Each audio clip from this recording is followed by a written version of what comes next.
Well, someone has to do some editing now. Yeah, he's lazy. Yeah. Yeah, we are back. Just checking. So it's like, yeah, just slight technical difficulties. One nightmare image there of Josh that is staying in. But yeah, next. Ryan Reynolds. Ryan Reynolds as Deadpool from 20. And I say because Ryan, as far as we know in this list, is one of the few people who's been in multiple comic book movies. Yes. So, we don't talk about Green Lantern.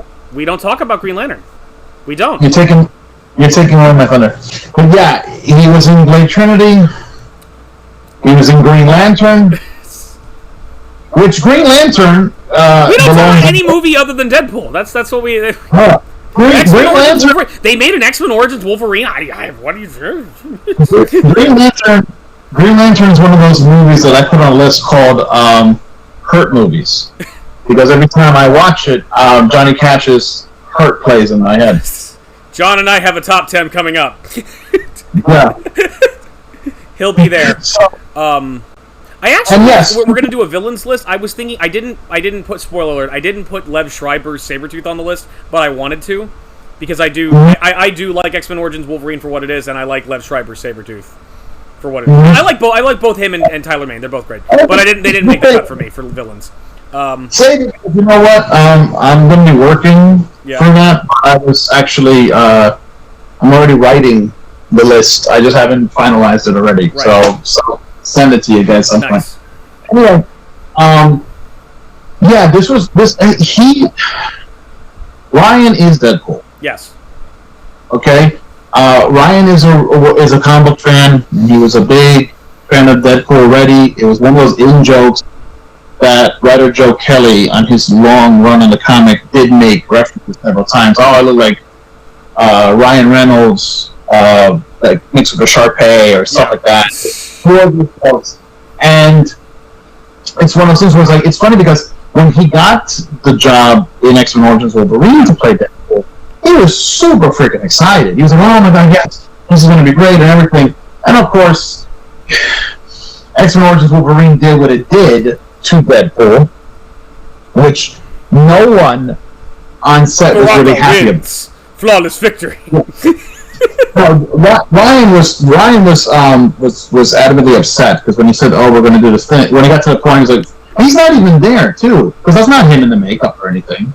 Yeah. Granted, that's kind of a good thing because, but he wasn't alone. Like him, some of the producers, like I know Lauren Shuler Donner, who was a executive producer for like pretty much all the X-Men franchise. She was an adamant supporter of making a Deadpool film, right, true to the comic. Mm-hmm. Not to mention defending him at true to the comic. And Fox at the time didn't believe it.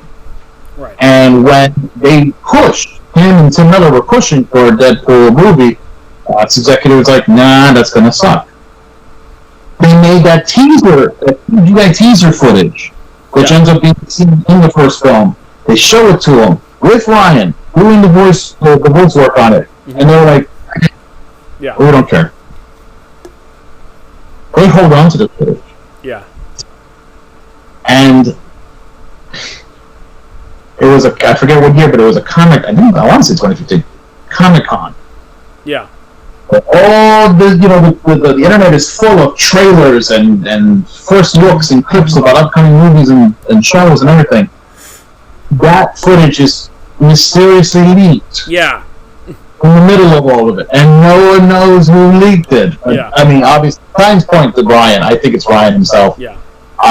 And he continues to deny it to this day, but with a wink and a smirk. Yeah. So it's kind of like, I totally didn't know it. Totally didn't. But the point is, I have no clue who did it. But it's like, it's what you got.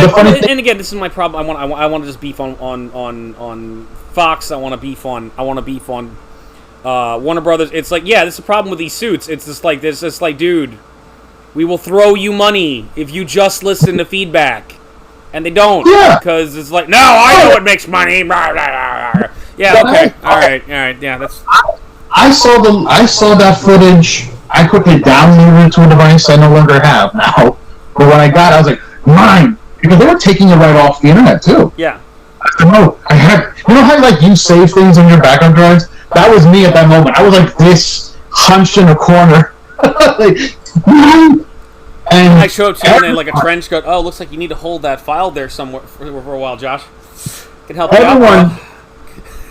Well, the irony is not after the movie came out, though, that footage is all over the place. Like, it's fine now. Yeah. Who cares? But, what's it called?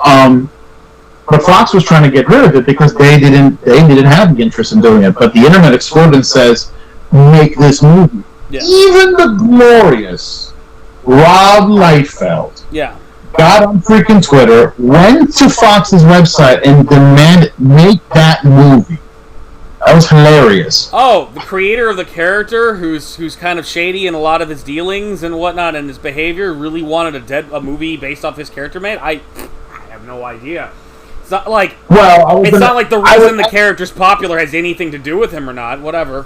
I would add the reason Rob Liefeld threw his hat in isn't just because he's the co-creator, but was at the time probably starving and needing money.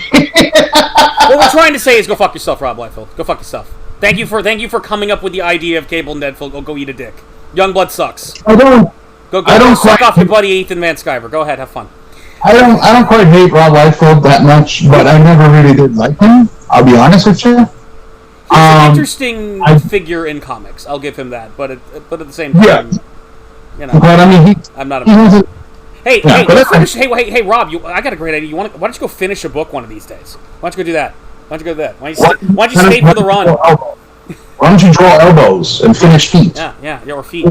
Or heads that actually report to the body. Or, hey, next time you do an X-Force book where a threat to the Marvel Universe that, like, some stupid character we've never heard of before actually shows up and, like, says, dude, this is going to shake the Marvel Universe. Why don't you actually talk with other people working at Marvel and see if they go along with that? Because I don't think Scorn quite rocked the Marvel Universe quite the way you expected it to. So. All right. Let me get back on track here. No. So, the point is... I gotta stop beefing with comic legends. Ryan really is Deadpool in every sense of the word. I mean, he's the humor, the look, the right amount of dickish charm and charisma. It is him. Yeah. It really is kind of like, it's kind of hard to separate the two of them. I really don't know. Even when he's not filming as Deadpool, if he's just doing an interview, I'm almost like, that's Deadpool. Deadpool is wearing a Ryan Reynolds mask. It's all that is. So he had to be on here. The problem, though, is as much as he embodied his character perfectly, and he's so freaking fun to watch, there are three more guys on here that I adore more, and I think they embody characters I happen to love more. Mm-hmm. And with that being said, we're going to the guy that Ryan Reynolds / Deadpool, I think, wants to have intercourse with. Hugh Jackman as Wolverine. I mean, we've all been there. We've all been there. John, when we're done here, I'm just going to go watch The Greatest Showman for the 4th time today and masturbate. You realize that? Okay, so first off, really quickly, I get it, the jokes about The Greatest Showman. I've seen the movie too. But the funny thing, what makes me laugh about you complaining about it is that it's like, this man has been a Tony Award-winning musical theater actor way before this. Yes. So, shut up. My issues with The Greatest Showman are with the historical act. No, actually, no. My problem with The Greatest Showman is once again, it fills me with so many feelings. So many feelings, because it's like it's just so it's so horribly historically inaccurate, and it's just like, wow, P.T. Barnum was really not a great guy, but at the same time, it's just, man, the dancing is just so beautiful, and just his singing, and it's just so inspiring, and Lindsay Sterling's inspired by it, and it's like, hey, Lindsay Sterling likes it, I gotta like it. I just yeah, and MJ from the new Spider-Man movies is in it, and she's good. I'm just so conflicted. I'm so conflicted. I'm just. It's a very interesting. You know what I am? I am a Sudere for The Greatest Showman. I was Baka. You're not even historically accurate or anything. I hate you. Blush. Alright. It's a very entertaining film. Yes. Okay? And yes, the historical stuff bothers me too. Alright? And that's a whole other rant. I'm trying to get away from that, though. The thing is, Hugh Jackman alone is a fantastic actor, but yes, despite the fact that he's way too tall to play Wolverine, he is a fantastic Wolverine. Mm-hmm. The only negative I can say about it is the height. Other than that, he really did understood, and he really fell into his character perfectly. You can see it too, just like the other actors on this list, that they loved being this person. They couldn't get enough of wondering what decision what decision that I make, or what decision does Logan make? What would he say? What would he do if he was in this, circumstance or whatever? The fact that he was allowed to play this character so much, and we get to see these different aspects, just see him grown into all these different roles. It was so great. Whether the movie was bad or the movie was fantastic, like Logan. Heck, I even argued Days of Future Past was great, and he was great in Days of Future Past.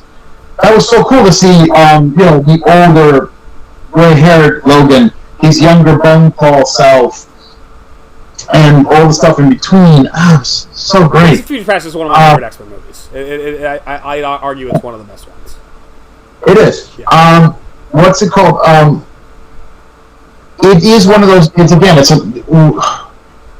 His health is starting to become an issue, though, to keep working to be that character. And he's admitted, and it's the one thing he's sad in him, because he absolutely, that's his favorite role. Yeah. He's done a recording of all the acting I've done. He's probably the one I enjoyed the most. Yeah. And I wish it could be just as immortal as he is. Yeah.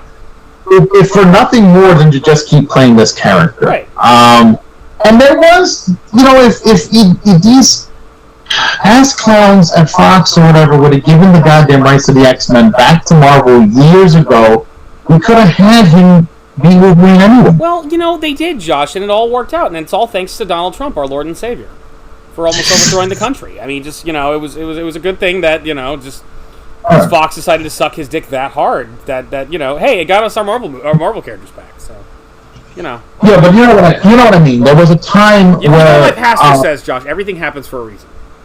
I'm serious. Not insider wise. There was a literal time where Hugh Jackman they were trying to prep him for being in the MCU, squeeze it in, find a way, whatever. Right.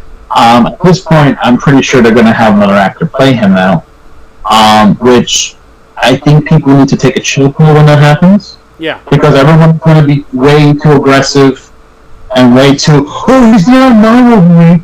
Hugh Jackman did it. Okay. Give the guy, whoever it is. We could have a happy medium and have Kevin Feige punk us again, like happened in WandaVision. I think that should happen. Okay, look. I'm just gonna say this because it's already it's been hinted at. Right now, it's extreme rumor. Right. So if I'm wrong, I'm wrong. But I personally believe 100% that the ending film or whatever to the next 3 phases, or I don't know how many they're going to make. Because we had our Infinity Gauntlet, Infinity War, that kind of thing. Yeah. I think this next one is ending with the 2015 interpretation of Secret Wars. Yeah. Well, it's not just the Beyonder, but it's the whole, alternate universes merged together as Battle World. Right. And I think that's where Hugh Jackman is definitely going to be there. I think he'll appear as a version of Wolverine leading up to it, and I think he's definitely going to be in that kind of film. Right. To me, and those are the hints I'm really feeling. That's what when they talk about this multiverse stuff, I think that's the point. The point is they want to set that shit up so that you will have, your McAvoy and your Stewart, and you'll have Fassbender. It's because yes, the reason is yes. That's or in Loki coming up, we'll run into Hugh Jackman. And we're right about to think he's going to go, pop the claws, and then he just starts singing and dancing, and we realize Loki's gone back in time, and it's B.T. Barnum. Yeah. And that's what it is, because, Kevin Feige is the world's biggest troll. So, okay, quick, let's go. Okay. I'm going to move these fast. I'm only going to do these really quickly because I think you and John actually said what you need to say, or what I needed to say. Towards the top, there's a lot of crossover between the three of us. Yeah, but it's not just crossover in terms of, oh, you put him on the list. I mean, what you said about them. Yeah. Okay. Is what matters. Right. Okay. Okay. So that's why I'm not going to say too much, because I watched the video, and what you said about these two guys is pretty much what I would say about these two guys. All right. So real quick, my number 2 is Robert Downey Jr. as Iron Man. All right. There's so much I really could get into. So much I want to say about it because I love RDJ. I love Tony Stark, and when I first heard that he was going to be him, I was probably the only person I knew that was fucking excited about it. Yeah. Because everyone, that just has been. I all washed up and all this stuff. I was like, have you read Iron Man? This is perfect. I mean, his character. It was perfect casting, and it was very personal for him. You know, dude, Robert Downey Jr. was fantastic. From I don't know how so long when he was young in the 80s and everything, his beginning career, right? People were looking at him as this prodigy or kind of a golden boy in acting. People had a lot of high hope for him to be the next Lawrence Olivier and shit. And of course, a lot of that got into his head, and he ended up getting into all the drugs, and alcohol, and his bad boy image, and all this stuff. Mm-hmm. That's Tony Stark. Yeah. Prodigy, wonder kid, genius. He full of himself, got into the sauce, and he had to wrestle it. He had to fight demons. So did RDJ. Yeah. And it's no secret. RDJ, when researching the character, went, "Oh my god, this man is me." Just a different field. I mean, you replace acting with industrial weapons. Yeah. I don't know why he didn't quite make my list, other than I just knew he's on everybody's list, and it's just like, what can I say? And it's like, and he deserves it. He deserves to be there. But it's just like it's just and it's like he's still good. I love him, but I think there's something resonated with like Cap a little more. But Ed, this is an argument for you: is that if you know he belongs on the list, despite the fact that you're like, oh, everyone said it, then put him on the list anyway. You just don't need to spend as much time talking about it. But he belongs. You know, in your heart, he belongs on the list. You just made excuses for it because whatever, to be original or something. Rondo is best dad. It was so again. There's a lot. This for me personally, there's a lot to say. But like I said, I think you said a lot. I think John said a lot. So I'm going to move on for saving time. And then number 1 is Chris Evans. Yeah, you give me shit. You give me shit for not putting Iron Man, but we had the exact same number 1, so you know. No, we did, and this is what I meant too. Because you started talking about the character. You started talking about his growth. Again, this is another actor like Ryan who has been in multiple comic movies. Yep. Not just Human Torch. He's been in a bunch of films like Losers, which is a Vertigo comic. Yeah. He was he played Casey Jones in that 2017 NT. God, he's in a couple others, and I'm drawing a blank. Wait, number 4? The 4th Ninja Turtles movie? Dude, he was Casey Jones in Ninja Turtles, yeah. Oh, no. Don't give me that look. Don't tell me you didn't know. No, I didn't. He was the voice actor for Casey Jones in that? Yes! Oh, you know who also was in that film? I know Patrick Stewart. I knew Patrick Stewart was. I knew Patrick Stewart was in it as Winters, and I knew Buffy was Sarah Michelle Gellar was April. Yeah. I didn't know Chris Evans was Casey. Oh. Yeah. Josh, yeah. I think you just gave me a boner, Josh. I think you just gave me a Chris Evans boner. I can also give you a meme because the actor who played Leonardo, what was it, Robert Atkins Downs? Like his first voice acting role was Titan from Final Fantasy. Yeah, that guy. He's gotten better. Worlds better. Actually, he's the same voice actor who plays Obi-Wan Kenobi from Clone Wars and all that stuff. He's good. Fuck Titus. Yeah, Fuck Titus. Yeah. No, fuck Titus with a blitz ball. But good actor. I think it's hilarious because I've heard him in a bunch of stuff. He's really good. He's all over the place. No. He's fantastic. It's just that when I looked it up, no, that really is like his first voice acting gig, and it's like, okay, I can give it some more leeway because it's like, wow, that really is your freshman year. Okay, I get it. Okay, we're not always that over. Chris Evans embodied, like Robert Downey Jr. for Iron Man. Chris Evans embodied the spirit of Captain America, 100%. And this means a lot to me because if I was to make a list of my top 10 favorite superheroes, Iron Man and Cap are on there. Right. What number, I don't know right now, but they're on there. These characters mean a lot to me. And Chris Evans, he did exactly what I wanted him to do, I still don't have from an actor playing Batman.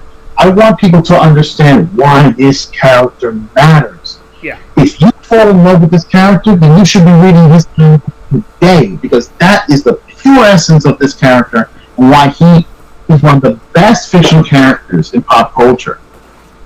Captain America should be right there with Spider-Man and Batman and all that. He's fantastic. He's just different. That's all. And good acting is supposed to make you believe all that stuff. And John brought up, you actually made that cheesy line, Adventures of Civil War. First of all, it's not a cheesy line. Second, the only cheesy line, language, and don't fucking change a thing. That's our boy Joss Whedon's pen at work. That's what that is. That's right up there with, what happens to a toad when struck by lightning? Same thing as everything else. Or as I prefer it, hey Ken, want to see my impression of Gandhi? Smack! Smack! Oh, is that God. like Gandhi? He's really pissed off. Yeah, that's Joss Whedon not thinking. That's Joss Whedon going, I'm funny. But anyway, Chris Evans, that's my guy. Yeah. All right.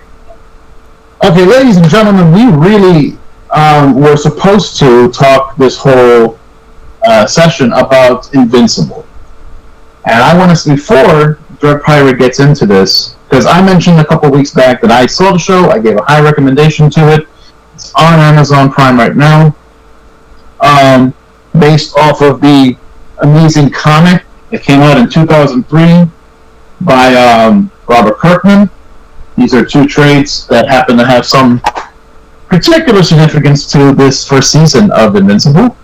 Dreadpirate is just you just binge watched it. I think this weekend that passed. This past weekend I did, and so before we get fully in, anybody who criticizes me for dissing like Rob Liefeld, the guy tried to rip off Simon and Schultz's widow, and has done many fucked up things in the industry. So yeah, look, he's an interesting character in the industry, and I think like you should definitely study some Liefeld if you're into older coddies from the 80s, 90s. But no, he can eat a dick. Sorry. Just checking myself because I start beefing with people for no good fucking reason. Let me piggyback. Don't know who I exist, but anyway. So yeah. I want to piggyback on that just a little bit because the thing is, I didn't mention any of that stuff that you just did. Yeah. Because I'm trying to make this episode not about that. Yeah. If anybody wants to hear us talk about creators, one thing I'll say is, it's not every creator deserves a lot of scorn. Yeah. Some do. Ed and I are just going to be honest. It's our own honest opinions about it. If I ever met the guy, I would like to have a heart-to-heart discussion. It's my opinion. Hopefully he could change my mind about who he is, because I know him from... These things come from hearsay and articles and a lot of third-party stuff. Yeah. I like to hear... When it comes to the story, I like to hear it from the person's mouth themselves. But yeah, there's a lot of not so good things, guys, right. And I could get into it just like you did. There's another problem. It's not just the Schuster thing. There's also what happened with Jack Kirby's estate, because there was a fight about fighting American. I could go on. I really can. That's the S. point. Debris, very good video essay about the history of comics. He goes into some of the stuff with Liefeld. Okay, let me clarify. Liefeld has his place in comic book history, and I'm kind of glad he was here. He did create Deadpool and Cable and other characters, but he's done some personal shit that I'm not okay with. It's like, and nobody's perfect. Ethan Van Sciver is a really talented artist, and he's a white supremacist, so you know. Like, but let's say that for another time. Those could be topics for other shows, dude. You want us to talk shit about creators, one way or the other, whether we like them or hate them. Yeah. I would like to balance it with, at the end of the video talking something positive. But if you want to just Josh, do you know that Todd McFarlane runs like an illegal street like dogfighting ring in his basement? That's what I heard. Just like he doesn't. Okay, doesn't. No, I love you, Todd. I'm sorry. But yes, I know it's a joke. Okay, so Ed, you finally caught up with the show, and I really want to hear your opinions on the character. You caught up on Invincible. Oh, and that's what we're going to talk about right now. So real quick, I just want to say from this point on, it's spoiler time. Okay. Oh, we are. Wait. Okay. You already did your spiel about the comics. Oh no. No, well, okay, first off, again, I repeat, a few weeks ago, I talked about the show without any spoilers, and on this show. Right. And, honestly, to really get into this show, it's going to be spoilerific. Right. Okay? Plus, a lot of people really, go see the show. Yeah. Let's really go see the show. Oh, yeah, okay, if you're handling, if the talking stick is with me now. Okay, you already mentioned the comic, and I remember reading the comic at your house, your old house, when you lived down here in Tampa, and now you're living up in DC, and it's like, yeah, this comic is 20 years old. It doesn't feel like it. It feels like 5 minutes ago I read this, but it was a very good superhero book that kind of feels. Kind of like Spider-Man in many regards. It's set in a world where superheroes exist, and they have their own kind of team that's kind of like loosely based off the Justice League, but they're a little bit different. And the Superman of that world has a son with a human woman, and he starts developing his powers. And much of the early part of the book and the show is about him learning his powers and becoming a hero for the first time. And he it gets badass and it gets goofy because things don't always go right. It feels very Spider-Man. And there's aliens and monsters and hot chicks and a little bit of high school drama, a lot of cool stuff. And then things get really, really fucked up.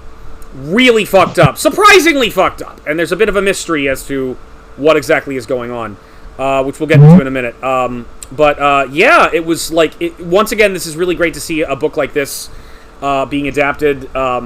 For the small screen, or getting it like broader attention, once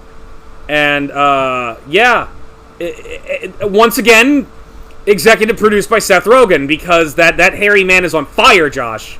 He's on fire. He's everywhere. He's one of the best characters in the book. Like in the movie, he's Alan the Alien, and it's like that spoiled hairy bastard just keeps on taking all the best roles for himself. Just keeps on popping up.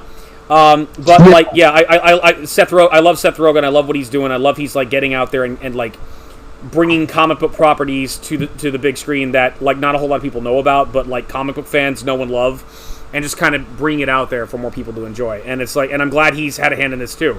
It's just Carl Urban wasn't in it, or that guy Dominic, who looks kind of like him, wasn't in it, and it was animated, so I was confused. But no Carl Urban, no person that looks like Carl Urban. What? No, I just real quick to interject. This show is brought to us by Skybound Entertainment. Skybound is a piece of the Image pie that is personally owned by Robert Kirkman. Yeah, who is the creator of Invincible and The Walking Dead, and he's turned this into his little media empire. Ever since The Walking Dead success, and then it branched out to its spin-off, Fear the Walking Dead, and everything, Skybound has grown, and it's creating more things. He had been trying to get Invincible to be a show, and then somewhere down the line he realized, you know what, this would probably work much, much better in animation. It'd be cheaper and truer to the comic, the way they look. Because it's like, the special effects would be insane. I mean, I'm impressed by The Boys. And I'm just thinking, I think you kind of need to double the budget of The Boys to do Invincible. Right. There's crazy shit in Invincible.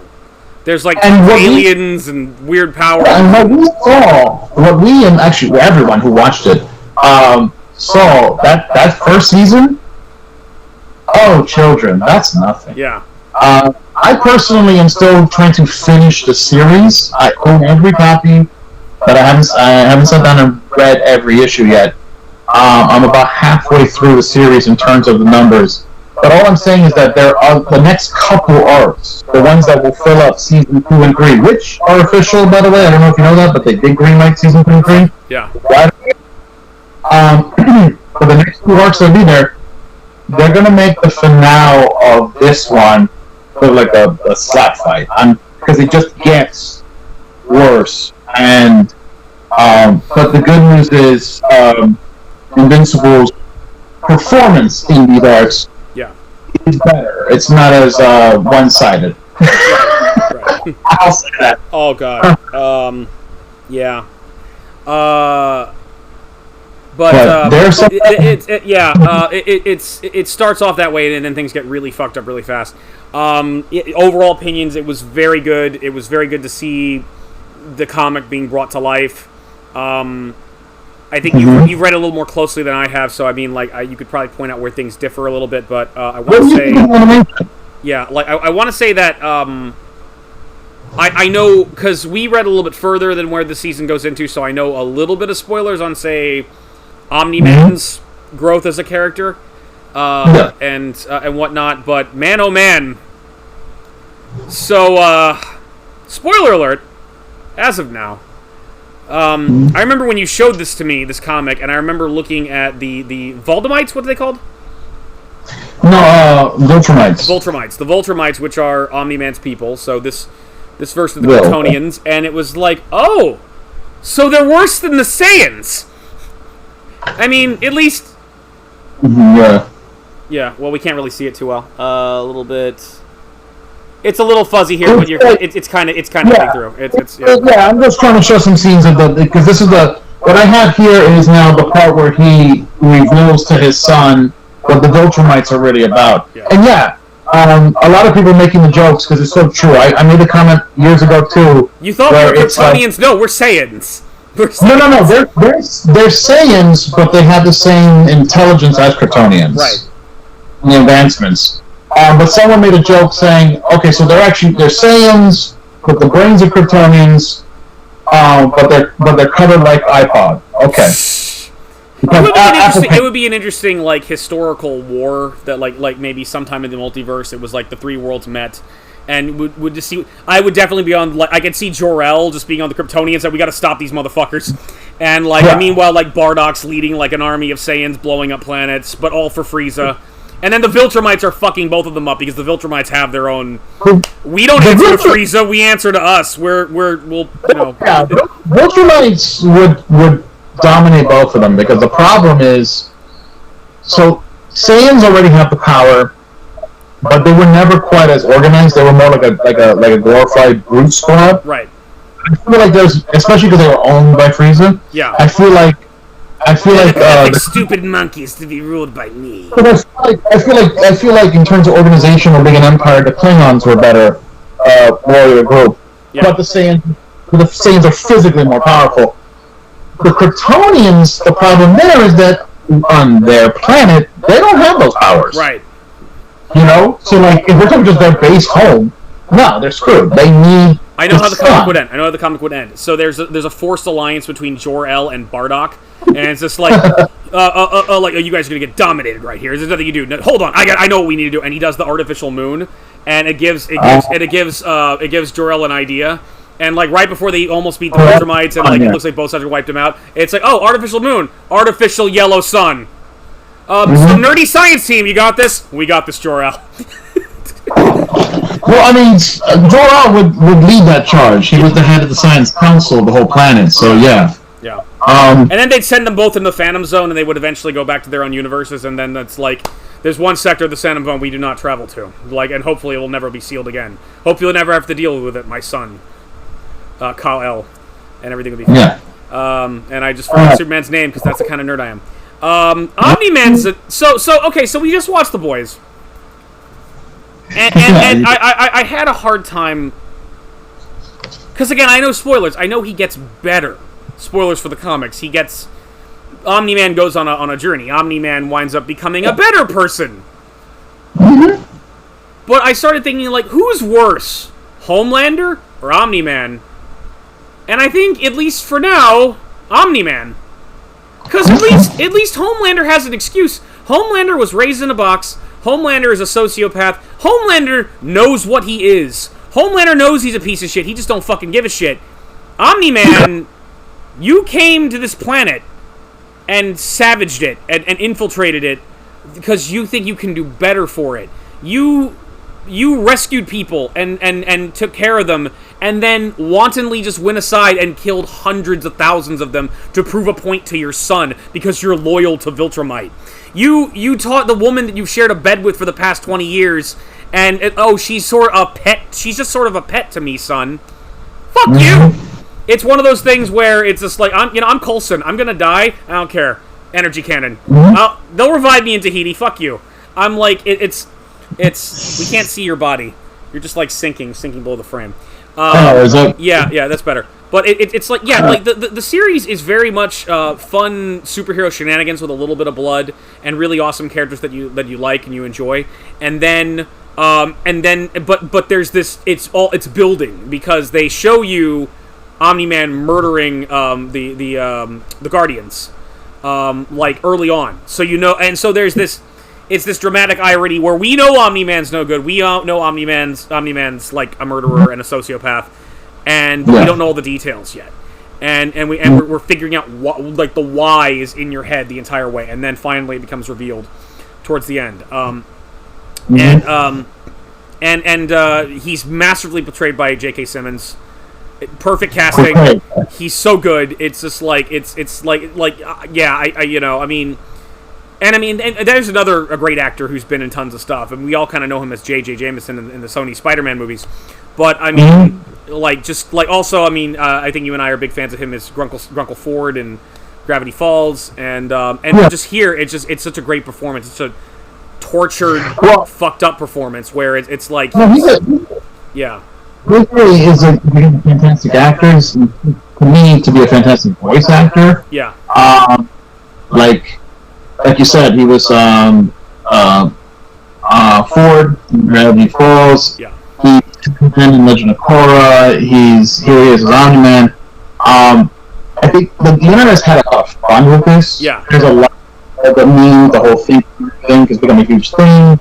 There's several nerdcore anime raps about Omni-Man that I want to share with you. Yes. I think they're fantastic. But there has been some memes where I've watched. I don't know if you've ever seen the movie Whiplash. He's like this intense jazz instructor, and he's totally abusive and everything. And he hits me with his student played by Miles Teller. They have dubbed in the audio of J.K. Simmons from that movie. Yeah. Trying to teach him, but they put it as Mark, and it's freaking hilarious to see. What did you do wrong? I'm slow and phonetic. Say it again for the whole class. I'm slow. It's great. But it's a really tragic performance because it's it's so, and it's weird. It's like he's indoctrinated. His people are these superpowered fascists that literally culled each other. And we're running out of time because someone has to cook dinner. But okay, I'll talk for a minute. It's really just kind of fucked up. I mean, he's basically this indoctrinated. He's a superpowered fascist. His people literally culled each other. They literally just tried to purge the weak from themselves, and it almost seems like everybody was in on it. Everybody was just like, yeah, fuck it. Let's just fight till there's only 50% of us. It's like Thanos was right. Let's get rid of the weak. And then they became this domineering force that, like, imagine the Galactic Empire, but every single stormtrooper has the strength of Superman at, like, his top. At angry, I've just bathed in yellow sunlight for 45 minutes, like, you know, Superman. It's just like, you know, it's like... No, it's worse. It's worse than that, too, because they do have battleships. They do have weapons. And they can use it in addition to the fact that they are living WMDs. It's like they can fly in space and hold their breath for hours, days, whatever. Yeah. When it's trained, because like Mark, his son, Invincible, can only hold it for so long at this point in the series. Yeah. But he'll learn that he can hold his breath and keep freaking going. Josh, I've watched Dragon Ball. I know all about half human hybrids. No, we're gonna see Pain of Loss next season. I'm not just talking to you. I'm talking to the audience. I don't think that's a spoiler. I think it's just something to look forward to. The fact that we just need some Omni-Man Juniors to show up, and then we're good. The thing is, Mark does get better. His power level grows. His experience. Because one of the things I like about Invincible, the comic and the show, is pay attention to the fight choreography. It isn't just boom, boom. There's fighting skill. There's moments where you see acrobatics and agility, and when Mark flies, how he does these certain spins and twists and stuff. Mm-hmm. He's aware of his spatial awareness and moves, and you will see that combination of fighting skill. You'll start to see more martial arts mixed in with the fact that I can bench press a skyscraper. Right. It's so good to see that combined. For me, I love the show. I was so excited that it exists. Yeah. I've been waiting for this show to be something. This comic, I was chanting, would this be better as a movie? Would it be better as a show? And I said, no, this would be better as a show because you really need to see what and the arcs these characters go on. You've hinted a couple times now about Omni-Man. Yes, he does have an arc. I'm sorry, I don't know, it's a spoiler, but yes, it's a redemption arc. I have a feeling to make it even better than the one in the comic, and the comic I thought was pretty good. They took their time because they knew to redeem this man from what he did is a tall I feel like we're talking too much about the climax of the show, but I feel like you kind of have no choice. There's a reason why, and I'll say this real quick. The reason why we keep hinting at the climax or talking about it is because it was the moment in the comic that shit got real. This show starts off as your kind of typical fun superhero show that you almost could show kids. It's really more in the anime department where things are fun and superhero things have a little bit of mature themes. But then when you get to the violence, when you get to when there's some real violence, it's okay. I think anime even is Elfin Lied is starting to blush, and it's there's things. I wish I could pan this game. But unlike Elfin Lied, you care about the characters, and then so when the blatant lack of regard for human life on Omni-Man's part shows up in the final act, it is horrifying to watch.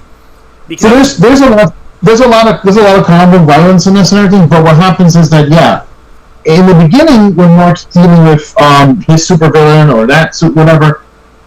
The subject matter is more intense than the violence. The gore isn't quite there yet. It isn't until the Omni-Man thing that the gore just goes up. And from that point on, there are hints like when they're dealing with the aliens from the other dimension. What are they called? Hold on. Yeah. Like I said, in the comic, just like the show, when there's certain punches or whatever, it's standard though. It's nothing we haven't seen from a Spider-Man cartoon or whatever. It's not until Omni-Man that the gore is hardcore. Right. Now, what you're referring to doesn't happen in these trades. It's much later, and that's something I want to talk about. The character you're talking to is Battle Beast. What's that? Battle Beast. The dude from another dimension is part lion or whatever. Yeah. Remember that? I'm actually not talking about Battle Beast. I'm talking about the aliens from the second episode that come from the other dimension. Oh, the Flaxians? The Flaxians, yes. Okay, so the Flaxians show up. They just start gunning people down, and people start exploding. Yeah, it's to quote Shang Tsung, a taste of things to come. Because then it cools down. Then it doesn't get that fucked up for a while. that fight with the Battle Beast is pretty fucked up. Like, I actually, when I was watching it, I kind of, like, skipped ahead, and I saw what they did to Monster Girl and Black Samson, and I was like, holy shit, what the fuck happened? And then I watched the episode where it happened, and was like, yeah, that's pretty rough. It's not as intense as what happens with Omni-Man. But in the comics, the Flaxian invasion, especially the first one, isn't as bad visually in the comic. Like, the fact that you see bodies exploding, that doesn't really happen. No, I feel that was a choice on the series developer. That's a taste of things to come. It's like exactly, and that's fine, because the truth is, this, like you said, this is something that does happen a lot more in the comics, which is matched more by what Omni-Man does to the Flaxians. Yes. Here's the thing. One of the I kind of commend this. I when I think of this comic/show, I'm reminded of The Walking Dead. I haven't watched the show in a while. Like, I missed the last few seasons, and I know a lot of people are not as happy about the show anymore because it's run very long and whatever. Yeah. But what I'm getting at is that when the show was in its peak, in its prime, I had a hard time deciding which one I loved more, the comic that it's based off of, or the show, because I think they were doing universes. Two different universes with two different ways. Not just universes. It truly is adaptations. You don't get to see this that often, where an adaptation truly takes advantage of what medium it is, right, to tell a great story that works best for it. So, in other words, just like how Alan Moore believed that you cannot make a Watchmen movie or show because they worked so hard of conforming it to work just in the comic book medium. Right. What they did here is that Walking Dead, the comic, it is not touched, works perfectly as a comic. It takes it takes away all the weaknesses of the comic, throws it out, and keeps all the strengths. Mm-hmm. That's what the show did too. Because there's moments where the show's like, don't even talk. Yeah. Tell the story through visuals. Yeah. And the movie. And it just feels like a study in good visual cinematic storytelling. Yeah. Well, my point is, Invincible does that here too. They figured, okay, we still want to do the juxtaposition of the fact that this is a coming-of-age story about a superhero. It is a cross between like a Spider-Man and a Superboy. And that he's learning how to develop his powers, he's learning his life, try to juggle these things. But life is not always clean. Right. Life has a lot of rough edges. It can get very violent or intense, especially if you're in this kind of line of work. Yeah. But also morally it gets gray. There's other scenes, like how Mark ends up helping Titan. Yeah. Boss thing. Yeah, his first villain winds up like working with later on. Yeah, and so there's things like that happen in the comic. What was as a huge fan of the comic, I could tell when I haven't dig into my comic box, I could already tell as I'm watching this, going, oh, okay, I see what they're going to do here. They're shuffling around. They're playing 3-card Monty with the timeline of when these events happen. Right. The Flaxian invasion, the Reanimen, all those kind of things do happen, but some of them happen early and they moved it to later in the show. Some of these events happen later and they move it, like the whole Battle Beast Titan thing happens way later. Yeah. And thinking with the stuff involving the team that becomes the new Guardians of the Globe, things with Robot or things with Monster Girl, these subplots do exist, but they're changed and they're moved around, and I think it's for expedience and for a way to use the cast that they have in a better way. Because if you were too strict to the comic, you basically have a lot of really good actors on a payroll doing nothing. Right. For a while. Well, like, especially like Robot's subplot, like, it feels like it's good and it's interesting, but it also kind of feels like not important, like, to the overall what's going on. It was like, oh, by the way, get to know this Robot character who's really a mutant kid in a vat, who wants a body, and it's just like it's kind of like it's like these. I can tell these are all adapted from the comics, but it's like in kind of the grand. It's almost like a red herring. Like you're wondering why'd he get the Mauler twins out of prison? Does he have something to do with Omni-Man? Like it's kind of and really it's just kind of building his own his own story. Yeah. It's like, hey, it's not just Invincible that's part of this universe. There are other characters, and other characters. Yeah, and I really liked it. I really liked it, but it was like especially in terms of following like the main mystery of what's going on. It's got nothing to do with it. It's just like let's just follow the Mallow twins for a while because they're fun. They're fun, and they argue with each other who's the real one and who's the clone. That's one of the things in the comic I love. I love the character. I love in addition to famous people voice acting this, they have just great veteran voice actors in this. That's Kevin Michael Richardson doing the Mallow twins. Gray Griffin's got like 3 different roles in this. I think she plays Monster Girl, Shrinking Ray, and Adam Eve's mom. Yeah, she's Adam Eve's mom. She's Adam Eve's mom. Yeah, I met her too at Tampa Bay Comic Con. She's really awesome. So it was like no, I thought you were going to say Adam Eve. Adam Eve is, I want to say Jillian Jago. I have just, I hope no one takes it, but I have just recently binge watched from episode 1 to the end of The Community. Mm-hmm. And so the actress, Jillian actually is from The Community. She's one of the lead characters. She plays a character named Britta. Mm-hmm. And so she's Adam Eve. Yeah. And it was so great because once I heard her voice, I was like, wait a minute, I know this. I just heard this voice. I'm like, who is this? And I looked it up. I'm like, oh, it's. I really liked Adam Eve. Adam Eve might be my waifu for the show. Or it's like I'm kind of torn between. Yeah. I'm torn between. I like the love triangle. I'm torn between Invincible and Adam Eve and Invincible and Amber. It's like it's like okay, all right. Look. Me and Frank Miller agree. It's what? Okay, let me explain. No, let me explain Me and Frank Miller see eye to eye on this, which you just don't seem to get. You don't have any appreciation for Batman banging Black Canary on a rooftop, and that's your own personal fuck up. I'm sorry. I'm sorry. Me and Patrick Tatopoulos like vampires and werewolves making love on rocks. It's very French. Why would you date Lois Lane when you're hanging out with Wonder Woman? You can bang her so hard that you get her pregnant again and cause tidal waves. Frank Miller and I. We're like this. We're like this. We get each other. So I totally get Adam Eve, but I feel like Amber was just like the relationship was really great, and I felt like I was really feeling both of them. I was feeling the drama. Are you serious about the Frank Miller thing? Or are you joking?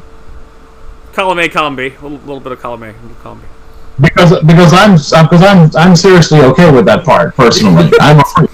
Number 2, hold on. Yeah. The face that I'm making is that there really is no love triangle in the show between those characters. He was interested in her. She showed up at his freaking window and said, "Hey, can we?" And he's making, "Oh, good for you, man." No, there's some. Well, it's not. Yeah, but no. It's not the same. He's really into Amber. He's really into Amber, but there's some sparks there. There's some sparks there. In the show, they do the Amber thing more. In the comic, she catches them. She's in literal tears. Yeah. Over this, because she's in love with Mark when she ends up she realizes she started actually developing feelings even though she was with Rex. Yeah. And Rex did his thing. She caught him. She ends up leaving to go talk to Mark. It's also, okay, you hook up with Duplicate. You hook up with a chick who can literally become more than one chick. That's kind of. It's kind of hot. Yeah. No, I get it. But I'm trying to say that the point is in the comics. Every night's a gangbang. In the comics, there really, really is a legitimate love triangle that's there. Yeah. And it's because she has feelings for Mark, who now she realizes he's officially dating this Amber girl. That was a huge reason she leaves and goes to Africa to go do her thing. That's not the only reason, but it's a huge push towards it. They changed that in the show. Yeah. I think they changed that because they didn't want her to be like, oh, that's too. It's still there. It's just, but she's like, Yeah, but they purposely de-emphasized it because I think they're trying to get away from that stigma of it basically not being as feminist. If you think about it, by saying, oh, because she's heartbroken over a boy, that's why she went to Africa. I think they were doing that on purpose. Don't make me say the word SJW again, Josh. Don't make me say that acronym. Don't. Let's not try to stop saying that. No. That's the thing. Hold on. There's a lot of this. Hold on. I'm not trying to shit on the show. Yeah. I'm not a dum-dum. I know the comic, and I've watched this thing, and I know why they made certain changes. Yeah. And those changes do fall in line with that, but I'm okay with them to an extent. The whole thing with the love triangle, like I said, there's elements of the triangle, but they're not as hard. Whether because they were trying to avoid cliches, or because of I swear to God, you read the comic, you know what I'm talking about. Fair enough, sir. Fair enough. I feel like the message from the original comic reached me one way or another. It might just be because I was pretty thirsty for Adam Eve. I thought Adam Eve was pretty hot. It's there. It's just not played as hard, I think, because of those two reasons. One, the giving her better agency, and two, it's a trope we've seen too many times. I feel like the two people are attracted to each other, but it worked out with someone else, and so they're like still okay, but we can deal with that. We can still be friends. I just felt like, and they are still close, and I feel like that was fun. It didn't raise any flags with whether be liberal or conservative one way or the other. It didn't do that. No, Edward, I'm not saying it's supposed to raise flags. I'm using a couple of years, Josh. Yeah, but you have to understand. I know the comic. Right. So as someone who's a comic, I can see the significant change, and I start to wonder why is it there, and is it good? Is it a decent change? And I think it is. I do find it interesting what's going to happen later. How to bring Adam Eve back. I found her powers really fascinating because it's like I don't think I 100% understand what she can do. It's like, is her power like just converting matter to energy? Is that her ability? She manipulates atoms, molecules. Yeah, it's like she can transmute matter, but she can also create energy and force fields. And you can fly and blast people, and it's like what it is that she brings atoms together, solidifies them, makes them solid. Yeah, and separates them. Her energy beams are actually more like. It's like she can destabilize and stabilize something. So if she shot you with a beam, technically speaking, she can make your whole arm just fucking vanish. Yeah. Okay. So that's what she's doing. She's making like light become hard constructs because she's moving photons, because photons are slightly material as well. She's controlling photons. She's controlling air molecules, dust molecules. That's what it is. Yeah. It's how she does the quick change of her costume. It's a lot. I mean, she's very powerful. Yeah. Now she's not physically powerful. She has the proportionate strength of a woman her age. Right. But her ability, what she can do, is insane, and it does get better from there. What I'm saying is that there's a storyline in the comics. This is another comic spoiler that involves the fact that her heart is broken because she's feeling so much from Mark. Right. Currently, in this show, that doesn't feel that way. In the show, what I get is that she does care about him. Mm-hmm. But she's not thinking about him that way. She's thinking about him as a friend. Let's jump love stories and talk about Will for a minute. Let's talk about the gay best friend. I really felt bad for the two of them. For Samuel. Like Samuel was it okay? What was the boyfriend's name? Was it Robert? Or was it? I'm gonna be a dick. I kind of forgot what his boyfriend's name was. Yeah. But the fact that William is 100% gay in this was another change that I noticed right away and was actually very happy about. Yeah. Because, again, this is part of the reason for the changes. This comic was written in 2003. Mm-hmm. The things that were the more free-thinking liberal ideas that were put in were for what we knew and what we were accepting in 2003 versus 2020 or 2021. And so William was just his friend. Yeah. Who I believe was closeted gay. Yeah. And was not really willing to. It's like an arc that he wasn't really willing. So that whole thing about them going to the college, it exists. The anime exists. That kid who gets turned into it, but then being boyfriend. None of that happened. Or it's kind of hinted that he had an attraction. It's kind of hinted that he had an attraction to Mark. Okay. And they do make these, this is so gay kind of jokes in the comic. Well, and that's the thing. I kind of like. I like that like Mark is straight and he's gay and they're just best friends and it's cool. Yeah.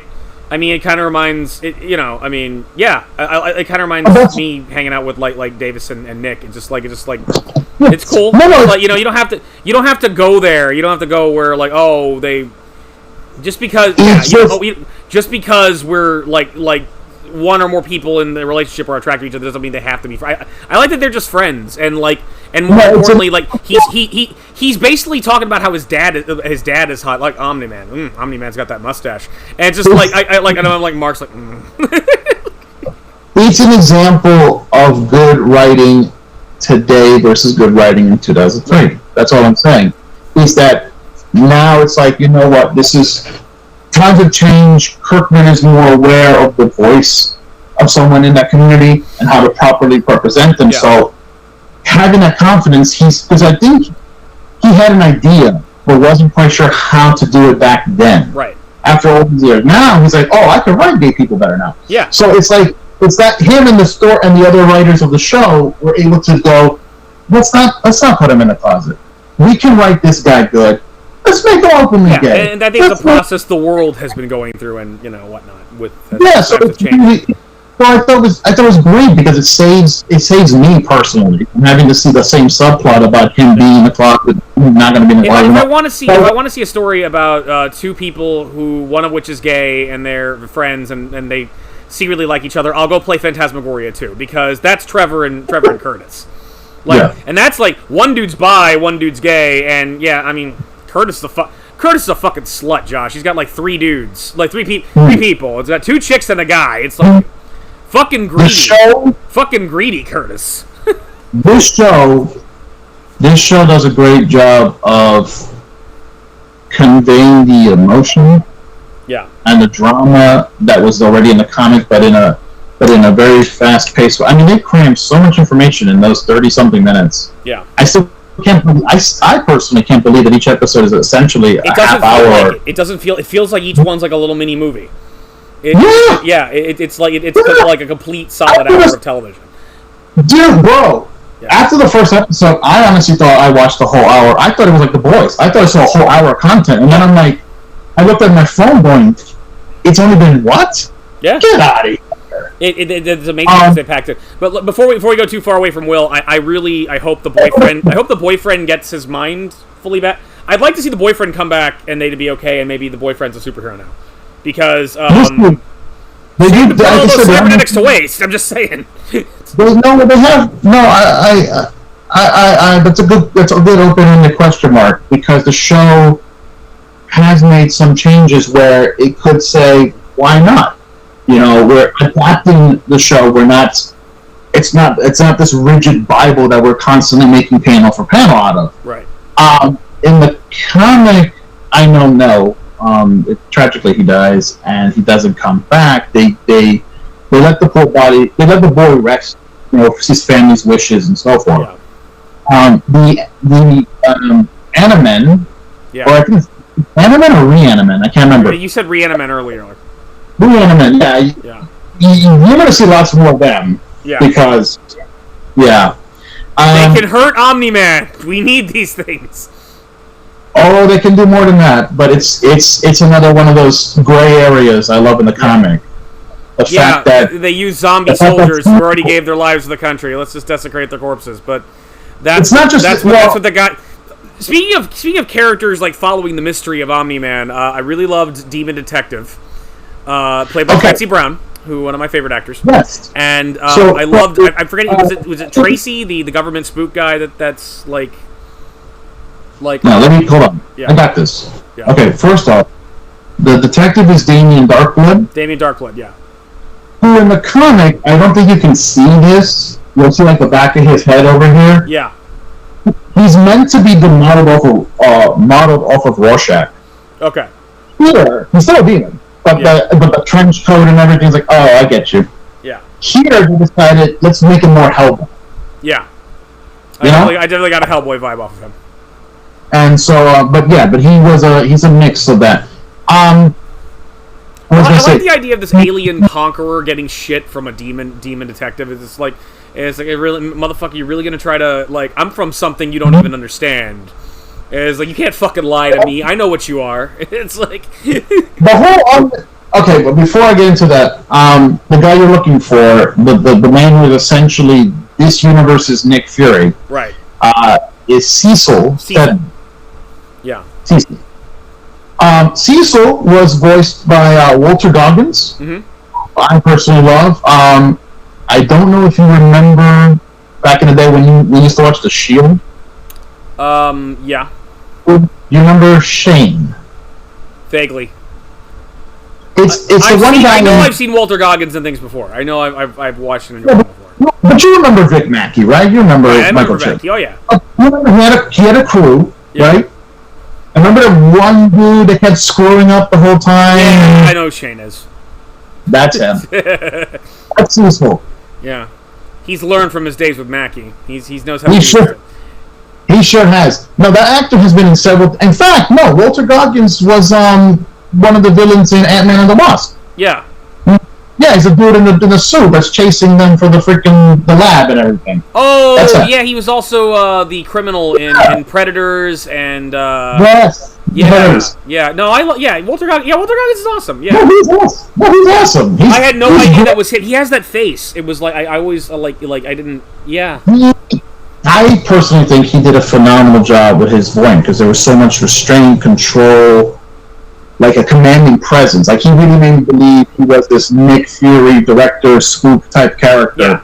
He was definitely spy man. He was definitely government spook guy trying to keep things together. Yeah, and it was great just looking like, how do I deal with this? Okay. Superman's gone rogue. They're going to decimate What I really liked is, again, like, the wanton destruction we see is how this guy's able to hold his own against Omni-Man by basically just being smart and being, like, 10 steps ahead, and still nothing's working. It's like, alright, well, the reanimated Cthulhu monster didn't work. Maybe Immortal Abraham Lincoln will do the job. Which, by the way, Mr. Immortal is Abraham Lincoln. He is. 4 and 7, you betrayed us! No, in the comic, he is. The Immortal is just that. I forget how the story goes with him. He was cool. Yeah, I forget how the story goes with him in the comic or whatever, but yeah, the idea is that so long as his body parts can come back, he ends up regenerating and coming back. I feel like he's what this world's Superman would have been if Omni-Man hadn't showed up. And at the end of the day, he really is. It's almost like Superman meets Vandal Savage. You know, it's like... It is like that, because actually, here's the kicker about Immortal. Immortal's story is similar to Vandal, but again, he's a good guy. Like, he continues to live through history and works for the betterment of people, not conquering them like Vandal Savage did. And and it starts like very fantasy. He's like a barbarian warrior who finds this portal that changes him, and he becomes a king, and then he lives through and he becomes Abraham Lincoln, and I'm like, oh my god. It's like... No, and it was fun in the comic for me because his story, along with a bunch of other characters like Duplicate or whatever, they get these little backup page origins much further in the comic. So it's like you're waiting, and all of a sudden, oh, that's your story. Yeah. But really quickly, I want to see a Crisis on Infinite Lincolns where multiple Lincolns from various dimensions team up. I want Abraham Lincoln Vampire Hunter. I want Immortal. I want the Abraham Lincoln from Star Trek, and real Abraham Lincoln to go solve crimes. Wait. The other thing I was trying to say was that he has this thing where when he dies, right, and comes back, he doesn't just get physically stronger; he develops more abilities. Okay. So, in other words, where he is now, that's why he flies. Right. When he was Lincoln before, he couldn't fly. Right. It's like he had to die in order to get these abilities. So it's like the more he dies, the more powerful he will become. Right. And that does matter later in the series. Trust me. Yeah. Oh my god. So there are arcs in my head that I want to say so bad, but I know there's spoilers for the show. Yeah. Just say the titles for these arcs is spoilers for the show. So I think we need to bring it back to Omni-Man for a minute. So I wanted to say something. I have something I have to say, and like this will tie together multiple things we've talked about the past couple days. So one of the worst things about the new Mortal Kombat movie is Cole Young and his family. It's like, oh look, he's got a wife and kids. I should care, but I don't. You and John really like that scene from X-Men Apocalypse where his wife and kid die. Don't give a fuck. Because I know it's not based on anything, and it's like, it's this cliche in Hollywood of, oh, give them a wife and kid, but don't develop them, and then I'll give a shit. And it doesn't work that way. No. I have the talking stick. No, but I'll say something really quick. That Magneto thing is not true. That is based on the thing from the comics. So go to hell. I read comics, Josh. You do the reading thing. Whatever. But it's like other examples where this falls flat is like the Hobbit movies. Bard's kids. I hate Bard's kids. I've gone on this many times. They're annoying, and it's like sometimes this is put into a movie and you're supposed to care, but really you like, especially because it's a movie and it's not real. You don't really want anything bad to happen to a kid, but it's like it's a fictional character. Fuck them. I just can't stand it. It's like just kill these characters off and I don't have to deal with it anymore. Like I hate the kid from Yellowstone. I hate, like, again, the actor's a nice kid. I don't want anything bad to happen to him, but fuck his character. I hate his characters. I was watching a review of Baby Geniuses 2.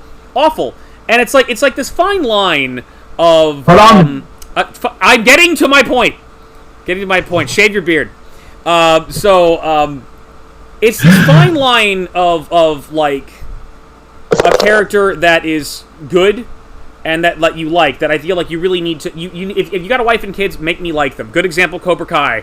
I love Amanda. I love Amanda LaRusso because they developed her properly. Samantha's a compelling character. I like her. I know Josh Prey hates her. She's be kissing boys, and he don't like that. But I mean, I get it. It's like those characters are developed well and are interesting and engaging to me. And then other characters, like, part of it, why it's annoying is I'm just supposed to care, and they don't make me care, and it's just like blah. Yes. Why am I bringing this up? Because then you have what happens in the climax of the show, and early on with the Floxian invasion, where let's just show people doing their ordinary business.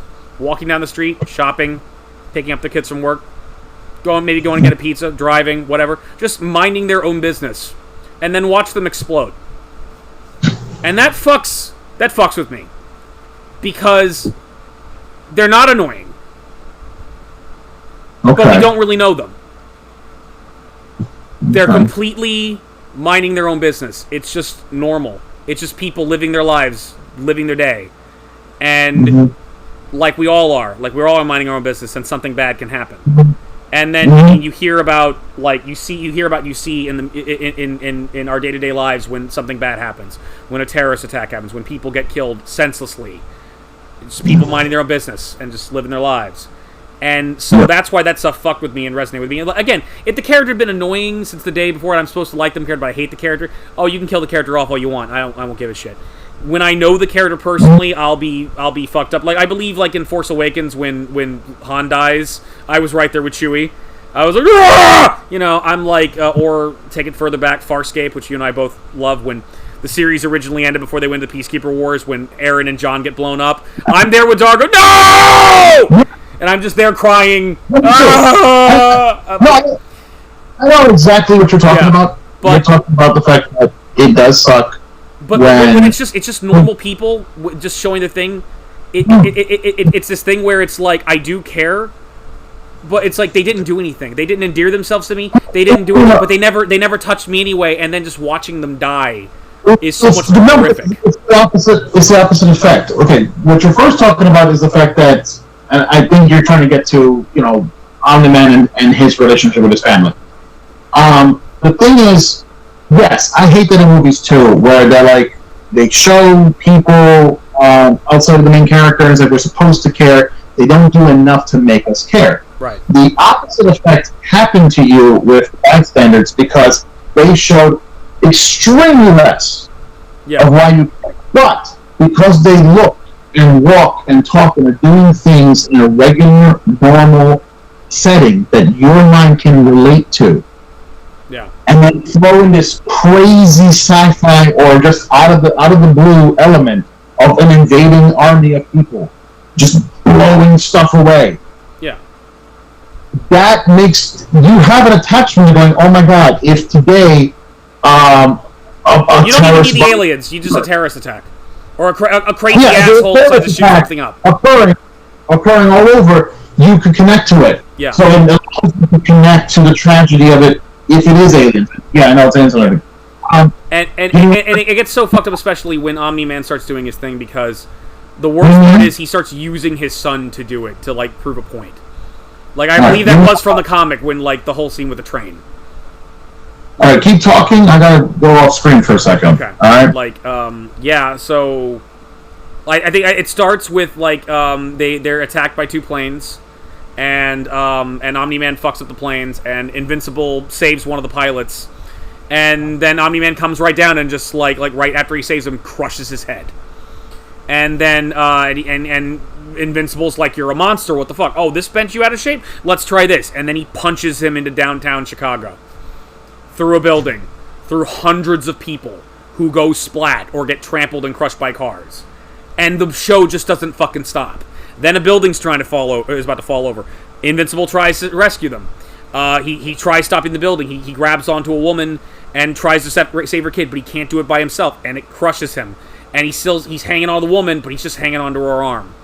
And it just gets worse and worse and worse. And Omni-Man's not done. And Omni-Man sees like a man trying to reach to help a kid who's been wounded. He just steps on him and crushes him. He throws him to the subway, holds him up, and holds him through as a subway crashes through it. And all these people mind their business, subway, look up, and before they knew anything, he like cuts through them and they splatter and explode. And then let's go to Canada and cause a fucking avalanche while we're at it. And it's like he killed thousands in one day. You have that scene where Homelander like zaps the protesters and kills a bunch of protesters in The Boys. In the end of the day, that's what he wanted to do, and he didn't do. We already know Homelander's a piece of shit. Homelander held fucking back. Homelander, who has no redeemable qualities whatsoever, he held the fuck back. Not Omni-Man. Omni-Man, just to prove a point to his son. Just to get him to go with this thing, which is it's going to be better for them, trust me. Sure. It's like I almost don't even know if I want him to redeem himself at this point. It's like, I mean, you know, it's one thing to have your dad be Darth Vader. It's one thing to find out if you're Luke Skywalker, your father is the most horrible, like the second most horrible person in the universe who blows up planets. It's another thing to watch him do it by hand. And the worst part is he like literally used him to do it. Invincible did everything he could to save people, and his father used him as a weapon to do more killing, and it was absolutely fucked up. Like one of my issues with Man of Steel is Superman's running around punching Zod in the face. Like Zod's destroying half the city, and Superman's destroying the other half, punching Zod in the face, calling him a motherfucker. And like what I needed out of Man of Steel, which they didn't give me, was I just need him to try. And like Superman is like so OG where he can save a bunch of people and fight at the same time. Invincible's still running, but he tried. You know. I agree with that too. You and I talked about this for years. That is a big problem. The fact that he is not as cognizant about collateral damage. Right. I get that it's rookie Superman, if that's what you want to go for, and he makes mistakes. Sure, but yeah, he doesn't try enough. Right. It's only maybe 3 instances. I know that someone's pointed out to me, and there's specifically people who talk in the movie. And it's like, it should be the background characters. He should try to save the people that the Flaxians blew up in the show. Let's put it that way. Which again, things to come. The teen team is doing that. They can't save everybody, but they're trying. And even Adam Eve is like a great really supporting Invincible.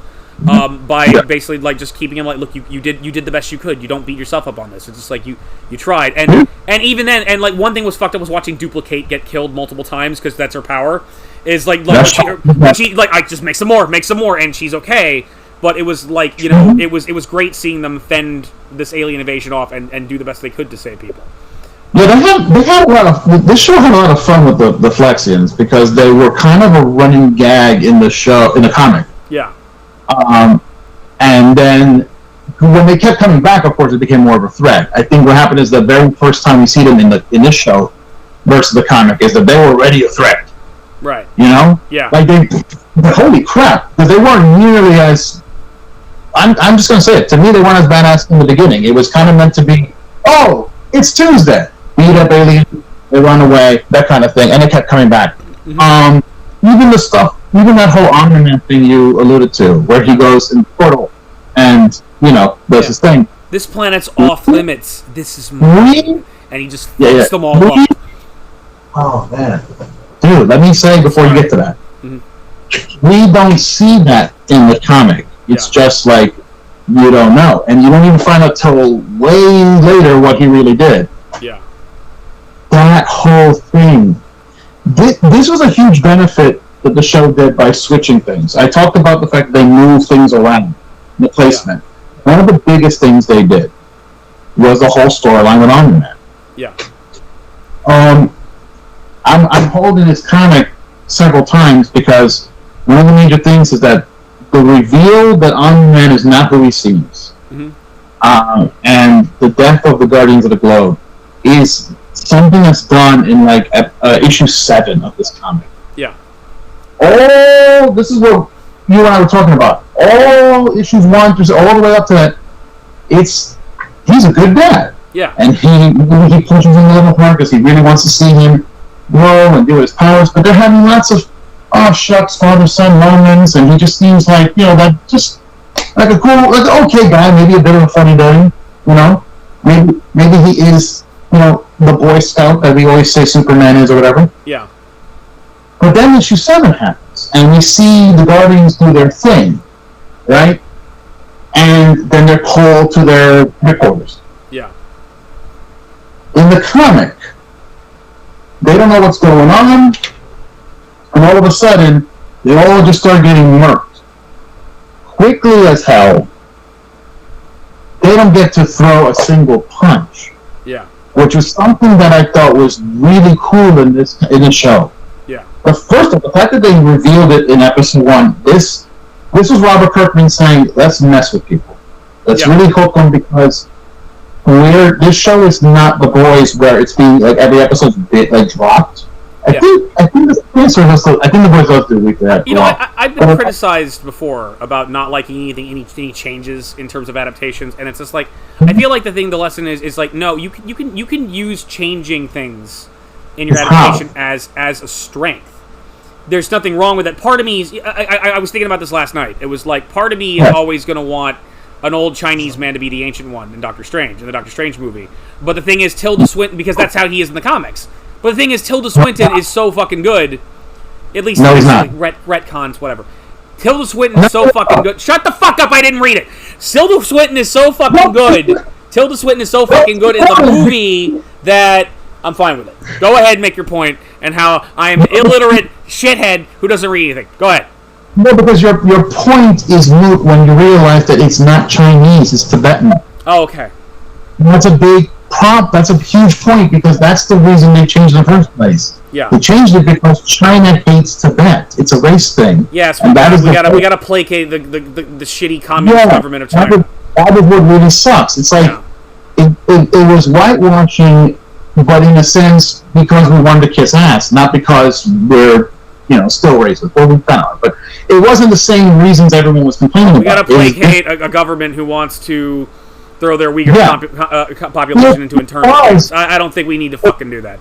And if it keeps crappy movies like The Great Wall from coming out, I'm fine with us not fucking placating China. Yeah, I know, right? Go ahead. The kicker is they went too far for me personally because it's like if you just change it to a Chinese man, right? It would have bid, you know what I mean? Okay. No, they want to go so whatever. Why couldn't you just let me be racist and just say Asian man? China, why can't you? Why'd you have to save me from myself, Josh? Why do you gotta do that? Because one day, my best friend, a lot of people will be watching this. Okay. And they will actually get on the comments and and flame you for something stupid. Right now, I'm either getting like mad support, maybe too much support for like Wolf's out there views, and other people are like, no, you're SJW, you don't agree with everything you said, and like, no, I'm just like, look, Wolf and I found each other because he didn't like The Last Jedi, and I started watching his vids. I don't know. It's like, I don't have to agree with everything. Why gotta be that? Why gotta be that? So, I don't know.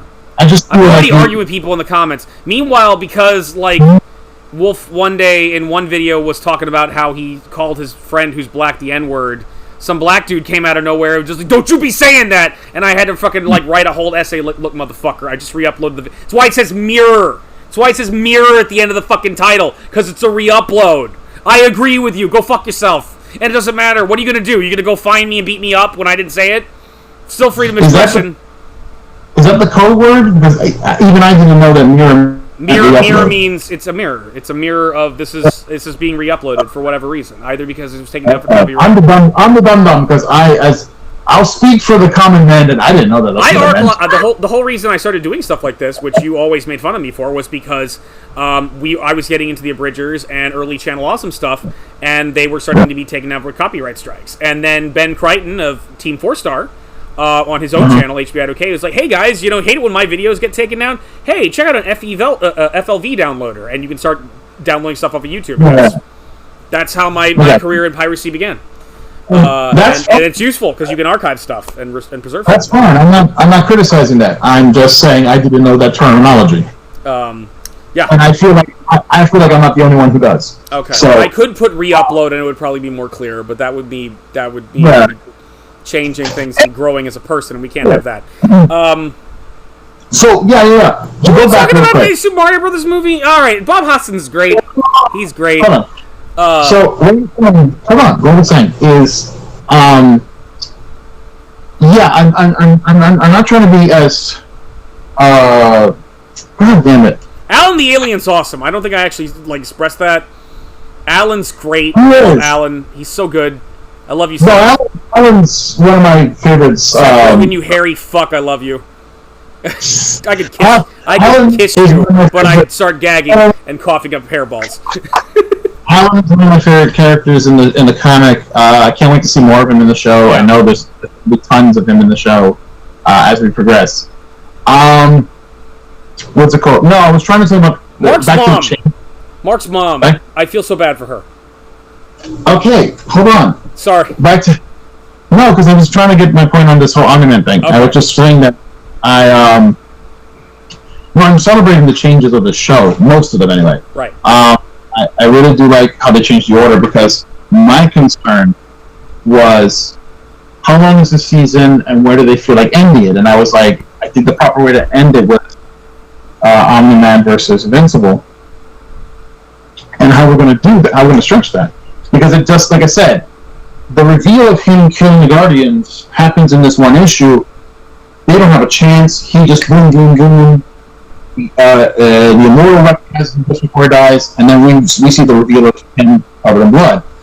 I thought it was really cool, by the way, that the Guardians actually had something of a chance. I mean, they were never going to win, right? Right. I do like the fact that it's like, no, we don't want to make them, the Walmart Justice League. We want to at least give them a chance. That's that first episode where you get to see all of their skills and all their abilities, and it's like, man, this is a really good fan fiction version of the Justice League. It's like we got, it's like I really like. No, they're all cool in their own way. And we all get to see a bit of their personal lives. War Woman's got a company kind of like Diana has in certain continuities, they do that in the comics too. Even with each segment in this particular trade, they did different art styles for each one, and I do like that as the series goes on, we will see the people who knew them. Like we're gonna see other Grey Griffin role. Grey Griffin was also Olga, which was the Red Rush or Red Russian. Red Rush. Red Rush's wife. She also played Olga, and so. Okay. Oh, before I forget this, because I do want to go into Debbie. But before I forget this, the Guardians of the Globe. Mm-hmm. Part of the reason they gave them a bigger, because they don't have much of a role in the comic. Yeah. That whole first episode where you get to see them fight the Muller twins and then see their normal lives and that kind of stuff, that was really dope. But you got to like them. You got to see them as a team, and they're a cool super team. Cool. They're clearly based off of the Justice League, but it's like this is a cool alternate version. I like it. But I'm trying to say that it was really cool because they fleshed that up enough to have enough of a connection. Mm-hmm. In the comic, they have less screen time, is what I mean. Yeah.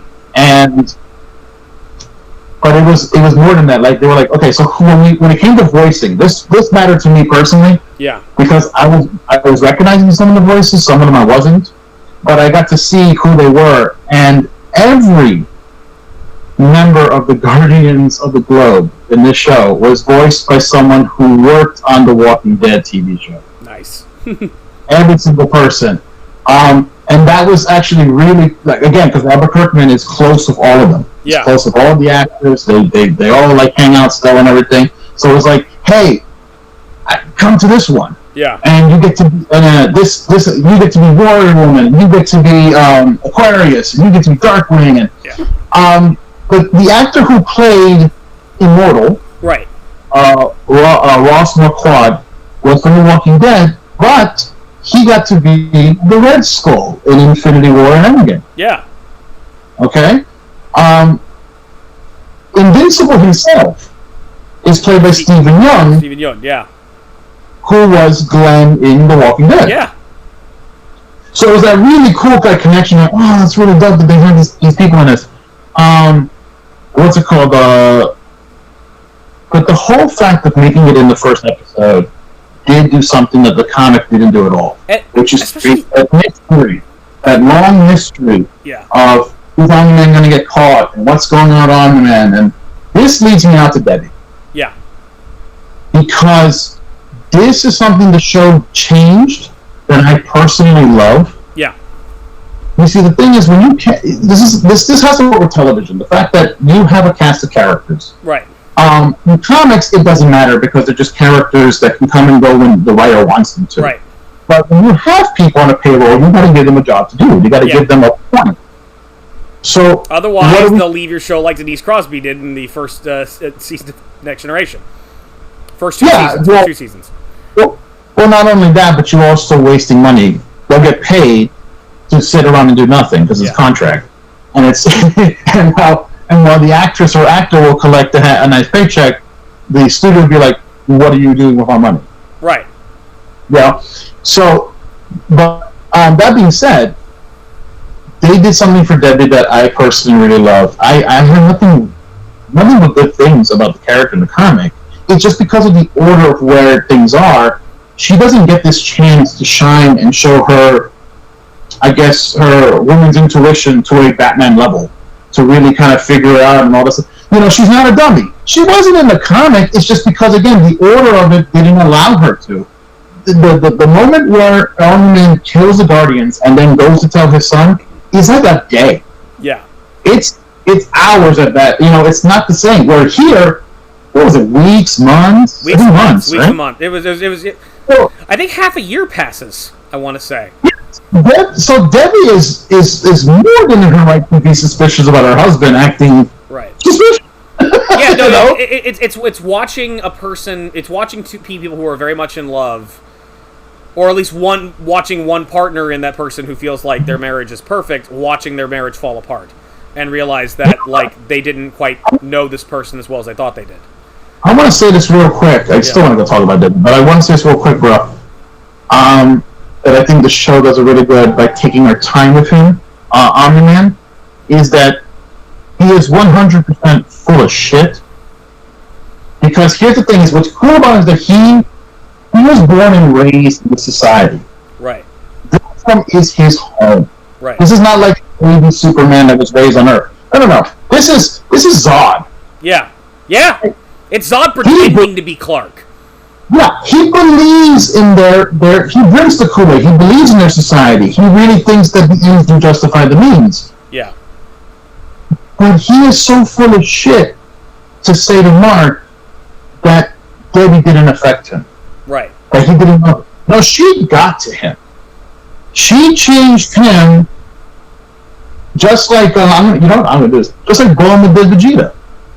All my DB fans talking about. Okay? She wore him down. I don't care how much Vegeta... 15 minutes. Ah! I don't care how much Vegeta... Where's a condom? What's a condom? What's a condom?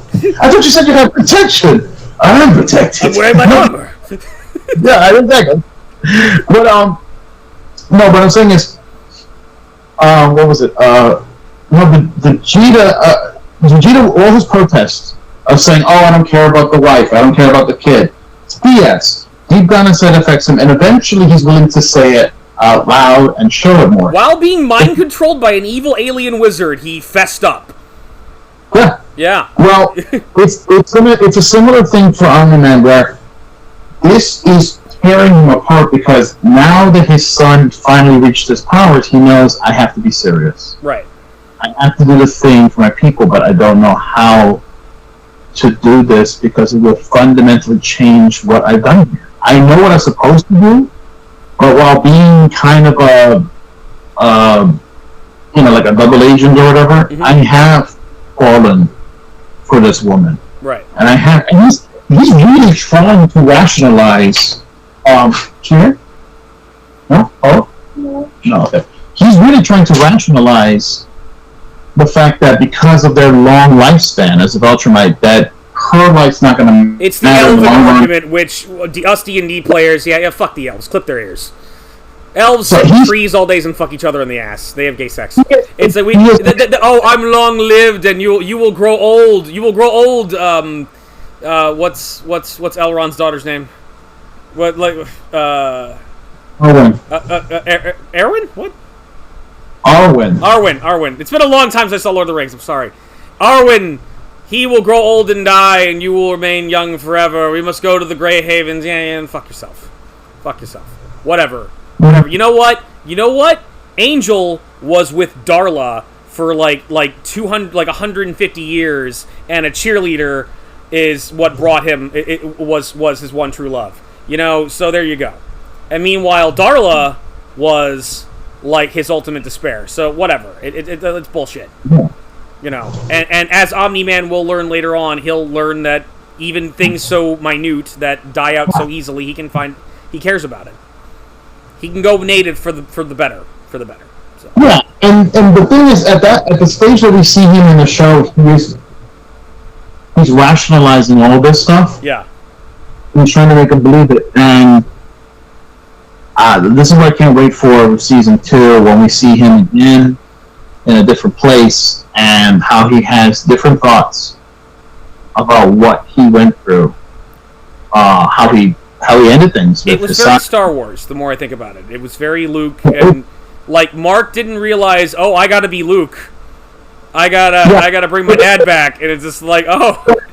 I know it's funny. When he meets him, he doesn't think that way. But it's an interesting thing when he sees his dad again.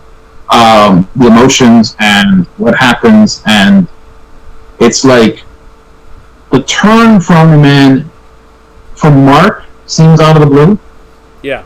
But for Omni-Man's like, no, but this is what I've been going through for the past whatever I've seen you, and this is this, and yeah, no, I can't wait because I feel like if it's anything, if the show continues to produce what it's doing, and it's any ounce of the spirit of the comic, Omni-Man is pretty much going to steal the show in terms of the art, But Invincible still, it's still going to be amazing. But yeah, I love what he did with Debbie and showing, and I do feel for her. Obviously, I feel for her in the comic too. I think in the comic it was worse personally because this is going to be fun because in the comic, because everything happens so fast, so much of a shock. She doesn't have a moment to have an argument with the man. She doesn't get a chance to go through all these emotions.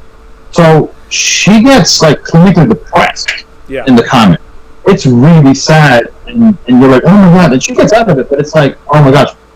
In this one, I think they may still deal with the topic of depression, because depression comes in different ways. Yeah. But I don't think it's going to be the same where she's, up in her bed in the same clothes for days, and Mark is trying to pull her out of it. Now, the guy, the one agent that worked for Cecil was the back fat guy with the glasses that dies. Is he in the comics? Donald is in the comic, but Donald... He was very Coulson. It's been an honor. It is, but Donald doesn't die in that scene. He does die in the comics way later to somebody else, because again, all those things that happened, like the people in the camouflage suits, the Donald thing, the kaiju, all that stuff. None of that's in the comic, because again, it's all just really fast. Cecil had no idea. Yeah. That's another huge change. Here, Cecil's like, yeah, I have suspicions, and I want proof, all this whole thing. I love Cecil in this. I love Cecil being pragmatic government guy and trying to figure things out. I kind of felt a bit like chemistry between each other. Like I felt chemistry between Cecil and Debbie, because it was well. Let me explain. Because it's like he'd been friends with Omni-Man and them for a long time, and it was like they were going through this trauma together. Yeah. Like they were dealing. Like I'm sorry. I'm sorry, Debbie. I'm trying to make this right. I don't know if I can, but I'm gonna try. And it was like he was. It felt like two old friends that were dealing with a tragedy together. No, in many ways. I absolutely agree with you where you're coming from. Yeah. The dirty fanfiction writer in me would probably put Cecil and Debbie together, just kind of as a nephew to Omni-Man. But that's a talk of the day.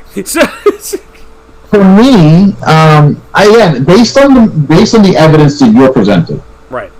I get it. Because the two characters that do grow closer together, they didn't share as much screen time yet in this season. They had a few moments, but did you? I will say this. This was a great scene. Do you remember Omni-Man is talking to the tailor? Yeah. Art? Yeah, Mark Hamill. Yes. Yeah. No, that was a nice touch. Luke was in this. I was not expecting Mark Hamill to be Art. I like Art. Art was really good. I'm glad Art lived. I was afraid like that conversation and them having friends and being friendly with each other, having a drink would end with a decapitating karate chop. Again, you know what's funny because a lot of time because they're doing so many things similar to the comic, part of me was thinking, oh, he'll be fine, because he is in the comic. He's fine. Yeah. Again, spoiler, in the comic, it's Art actually ends up having the relationship with Debbie. Oh, go Art! Because they have what you just talked about in common. They both cared about Nolan, Omni-Man, a lot. You see, Art and Nolan were best friends. Yeah. They went fishing together. They talked together. I mean, the relationship you're talking about with Cecil, Nolan didn't have that relationship with Cecil in the comic, and in this, it's very business, very cold. To the hell, Mark, like I said, Cecil's first appearance isn't until after Mark is mollywopped by Omni-Man. Right. Okay, we never see Cecil until after all that. All of a sudden, he just comes out of nowhere and it's like, yeah, I know your dad. He worked for me. I'm like, what? When was this? What? That's how that works. Here, we get to meet Cecil throughout the whole Cecil and Debbie forever, Josh. Cecil and Debbie forever. So, with Cecil, again, as a comic fan, I personally don't want to see it because Cecil... Yeah. Cecil's Cecil. Let's put it that way. In the comic, it's... Yeah. Anyway, so moving... Listen, Josh, career CIA spies who have to cover up more skeletons than we have closet space need love too, alright? Just because they do bad things don't mean they're bad people. No, they do, but I'm just saying that this... Listen. Cecil's had to kill a Russian mafia diplomat once or twice and eaten the body. No, okay, so like Nick Fury in the comics, right? Right. He does some shady stuff. Last time he trusted someone, he lost an eye. Yeah. He loved that cat. He loved that cat. He did. In the comics, Nick Fury does some shady shit. Mm-hmm. You know, for the greater good. Like shooting who wanted the Watcher in the face. Yes. Yes. But I meant other things. I meant when he like killed a whole bunch of people in Liberia and stuff. That's what I meant. The point is, Cecil does that, but worse. Mm-hmm. Because it is your own project. It's not Marvel. So any crazy thing Robert Kirkman does. Right. So there's a lot of... Robert Kirkman wants, Robert Kirkman gets, and little man, Robert Kirkman wants you. Yeah. Okay. I'm picturing Queen Latifah dancing in a dress with Robert Kirkman's face on it. Like. So there's a lot of morally ambiguous things he does in the comic that make me go, oh, if we're gonna keep going that route in the show, it's another Omni-Man that she's gonna deal with. I don't really want to see that. But they could do that though. You don't know. They could put together. It could be another bad choice in men. She could end up going into that clinical depression I'm talking about. then they split up, and then they get in trouble, and then they wind up having to do couples therapy with each other, with the mean lady from Falcon and the Winter Soldier. And are we gonna do this? I guess we're gonna do it. Fine. Okay, no, look me in the eye, motherfucker. Look me in the eye. All right, okay, make it awkward. Yeah, get your knee in my crotch. Which you know what? No, actually, fucked up. Well, you banging my wife was fucked up. Actually, you know what would be funny though is actually if William walks in on Bucky and Sam during that session. I was just going to deliver a pizza, guys. And he's just like, he's like, oh yes. I don't know what I walked into, but yes, to all. He was helping me take my arm off. I bet he was. It's not. Click. Yeah, no, you'll just see. He'll just go walking there. Oh, you need a hand? Is that what you need? You need a hand. Okay, let's turn my phone off. No, what else? Okay, really briefly. Yeah. Let me ask you a quick question. You're a good person. Thank you. What do you think about Amber?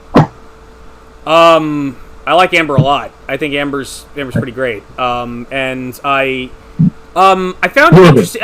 Okay, and speaking of turning things on their head, yeah, I mean that's the thing. It was like because I really liked Adam Eve, but it was like I was really digging the romance between him and Amber, and it was like. And I felt like it was kind of turning the thing on its head where it's like he's doing the Spider-Man thing, he's running around, he's being a superhero, he's not being there for her enough in the relationship, and he's not telling her about it. And part like halfway through I'm like, why don't you just tell her?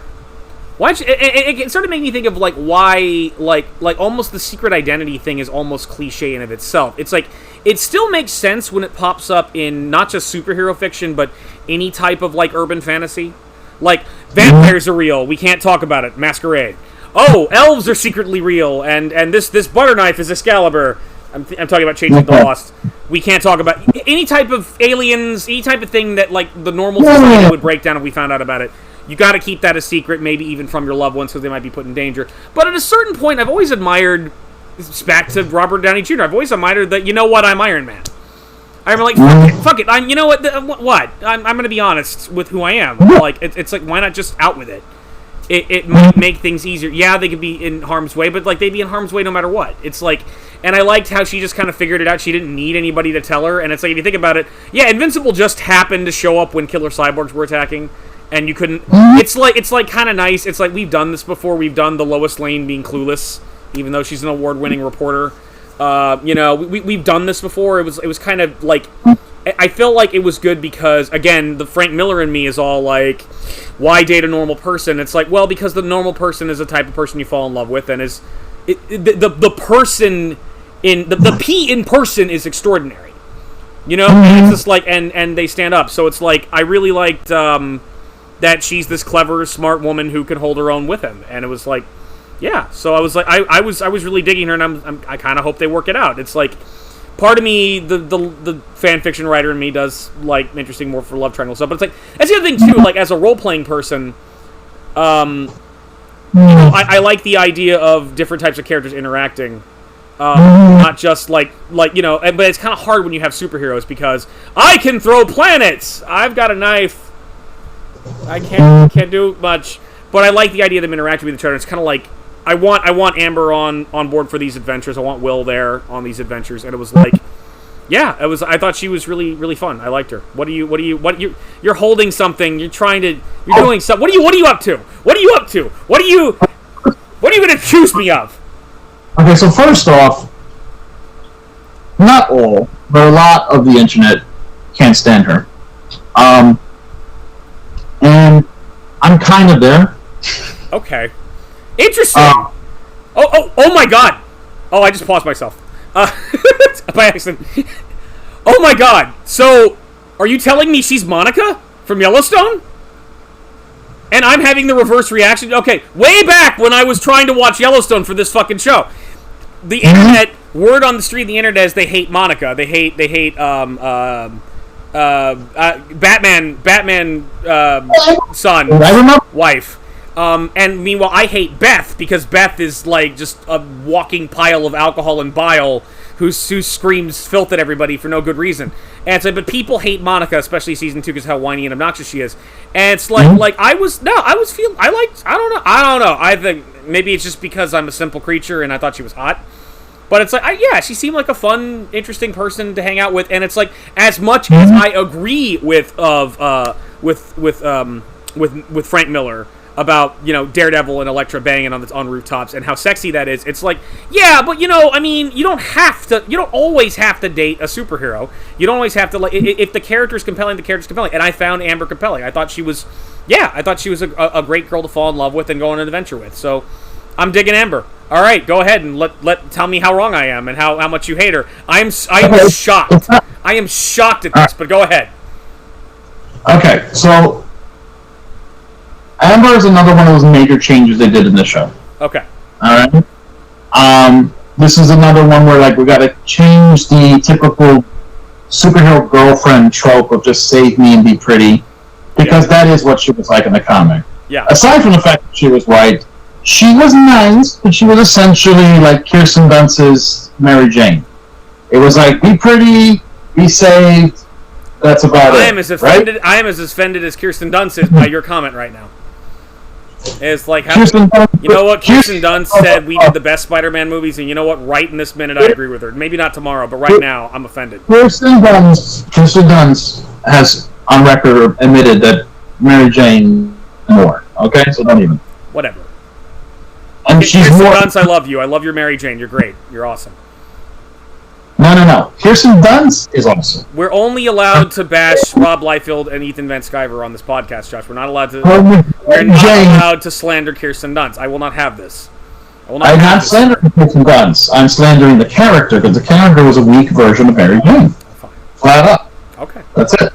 All right. She cooked a delicious omelet with James Franco, so I don't. That's not weak, sir. They were having a lot of fun making that omelet. Yo, do you want to know my opinion or what? Go ahead. Alright. So they upgraded Amber, and that's great. Okay. I like the fact that she had, she stood up for herself more, she kicked ass, she don't need no man, but she's got a thing for Mark. That's cool. Yeah.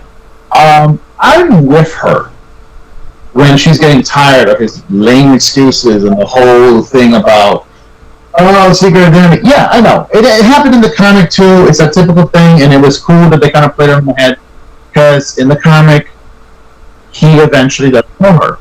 Yeah. Who he is.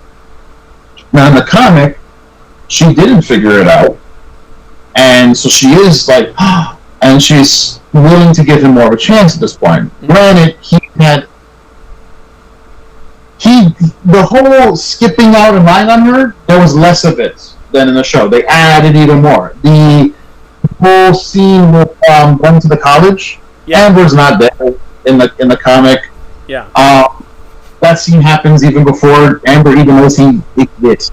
So there's certain, like I said, there's certain things that by adding her to it and adding more onto the whole rhyme, and he's doing this and he's skipping all this stuff, is not helping Mark, and it is building for her. But we, the audience, know why he's doing this, right? We know that he's thinking of he's not just being selfish or a coward. He's helping people. He's saving lives. He didn't want to miss out on the soup kitchen thing, but it's kind of connected. Yeah. Heck, the guy he's helping worked at the kitchen too, and his daughter's there. It's like, now we know this, so we're willing to give him whatever. Okay. So when the problem became when he revealed who he is, and they decided to flip that on us and say, "Oh, she knew, but she don't give a shit." And I'm like, "What? Are you serious?" Now, okay. On the one hand, I know what they're trying to say, because there is truth to this. One of the reasons he doesn't, it's not said, right? Mm-hmm. But when it comes to secret identities, because I'm a fan of this old comic book trope for a reason, because it's meant to say blah, blah, blah, and yes, people's lives are going to get in danger anyway. Yeah. So yes, but the reason you change the rule, the reason you reveal who you are to someone, isn't to say, it doesn't mean that they're out of danger. No, it's because you know that you believe they matter so much in your life that they need to be included in it. Right. understand the truth of what is going on. So by her not being included, it's a symbol of, oh, you really don't love me. Yeah. Yeah. And yeah, because it's still a new relationship. So yeah, he does have feelings for her, but deep down inside, no, he has not. I mean, he's not Debbie knew who Omni-Man was. But like I said, Mark at that stage in his relationship, yeah, he's not really in love with her yet, and he doesn't really know if this is going to be the one I'm going to marry. Right. So no, I don't know if it should endanger you to this level. Yeah. Clearly, if he was in love with her, like he saw her being, like how his mom and dad were, yeah, I'm sure he would have revealed a long time ago. But that's the thing, he's not there. And she kind of is a little hip on that. But you know what? I can understand being kind of pissed about that, but the fact is, do you still not understand that the shit that he went through in the news is documented?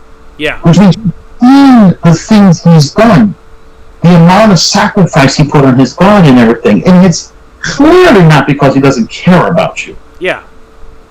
The moment that she got twisted, this is what kills me. The moment she got twisted about, oh, he didn't make it to the soup kitchen, he just got bashed.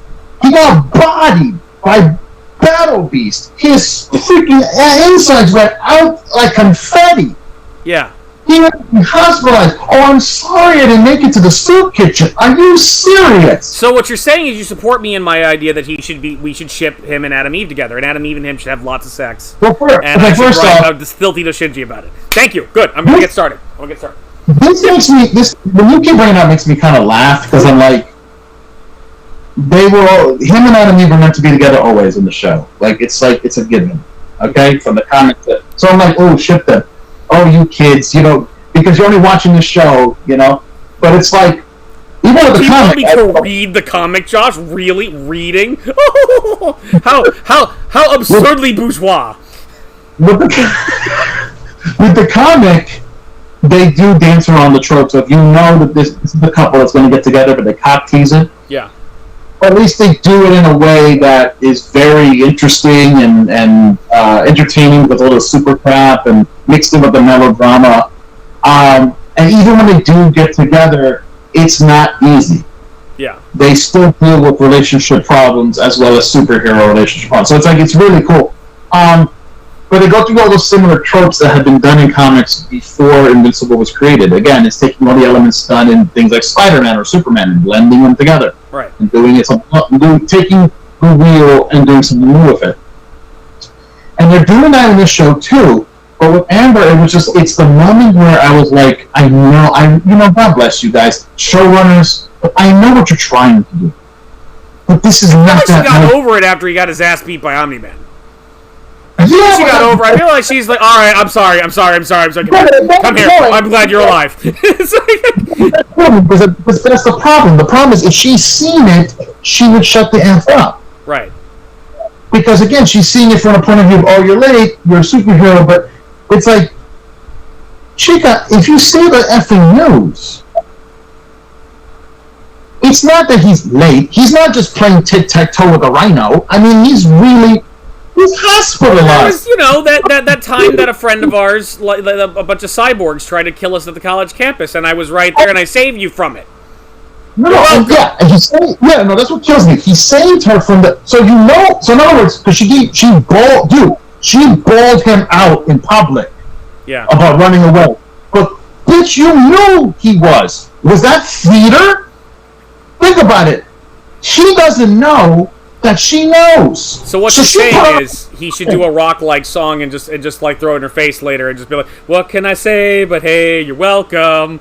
No, oh, you going to the soup kitchen? Yeah, I'm not going. See you later. So bitch. she show these shows to protect her. What is her show? Yeah. At that moment, she could have revealed that she knew and this and told him to cut the bullshit, and I would have been 100% on her side. No, she instead decides to do improv on the campus after the freaking Rihanna man went to town, and because he's worried about her feelings to go after her, he doesn't get to help William in time to help his man who got turned to zombie RoboCop. And what happens? She's mad. Oh, she's mad at Mark, so she's willing to entertain some dude at a fraternity party that Mark has to go see. Oh, get the F out of it. This is what killed me. I was with you. I was with you when I thought you didn't know, and Mark needs to just stop this nonsense. But no, you're telling me you knew, Josh, and then you're absolutely right. The extra mile to insult him and make him feel like crap and to play with his heart. Why? So he can do the thing that you want him to do, and yet you wouldn't care anyway. Get out! Josh, you're right. You're absolutely right. I'm going to scrap this 3-way porn fan fiction I was writing about the 3 of them, about Adam, Eve, Invincible, and Amber. It's just going to be an Adam, Eve, and Invincible fan fiction now. Maybe a little bit of that fish guy. That fish guy. Hold on, I need to put my pants on. I need to put my pants on. You're right. I'm not going to masturbate to this right now. I'm just going to. Hold on. When she makes up with him, it's kind of like, yes, this is what he's dealing with. Yeah. I'm glad you accept it now. But are you kidding me? So that was better handled in the comics, basically. Yeah, because of certain elements not being there, it's like I do agree that I do agree that I love what they did with her. Like, they gave her more growth, and I love that. Don't take that away. I'm not saying that's bad. I'm not saying that's bad. I'm saying, okay, you know what? Give some thoughts on something. I have to go take care of I do have some thoughts. Okay, I'm reminded of Buffy the Vampire Slayer and how, like, right off the bat, welcome to the Hellmouth. Buffy doesn't reveal who she is per se. She just tries to live a normal life at school, and then this creepy librarian shows up with a book about vampires and like, I'm gonna watch you. And like, no, I don't want anything to do with this. But then the moment her friends get endangered and she gets involved, there's no bullshit. She clues them in. She clues Xander and Willow in on who she is. And vampires are real. I am this legendary Ward the Slayer, and I'm meant to fight it. She includes, like, whoever needs to be in, like she doesn't go advertising, oh, by the way, I'm a vampire slayer. Oh, by the way, vampires are real. That would be problematic. But at the same time, she doesn't go out of her way to hide it either. When people find out, oh, Buffy's something special, yeah, they know. Amy Madison knows what she is because she helped Amy Madison. Cordelia, knows about it. Oz knows about it because they wind up getting involved in her life. So that circle of friends knows what's going on, and they're just kind of casual about that, and I like it. She still doesn't tell her mom because her mom would freak out and whatnot, and that causes problems toward the end of Season 2, beginning of Season 3. But, I mean, it's that's the type of thing. It's like kind of... I like the secret identity trope, but I also like throwing it out the door, much like I like the idea of the Prime Directive in Star Trek, and I also like, fuck the Prime Directive as well, especially how bad things got around Voyager. So those are my thoughts, and Josh is taking care of his son right now, and I'm standing here, and I'm out of things to talk about. I may have to edit this a little bit. I think we're about ready to go, though. I am stalling right now for Josh to get back, but I have to go to work in about 2 hours, so I think we're close to it. I'm curious if he has more he wants to say about it, but we'll find out. Yeah, I think that's him. I don't know. Help, Josh. I'm dying over here. Josh. I'm falling apart. I'm dying over here, Josh. Okay, hi. So, I'm so sorry, guys. I had to take care of something.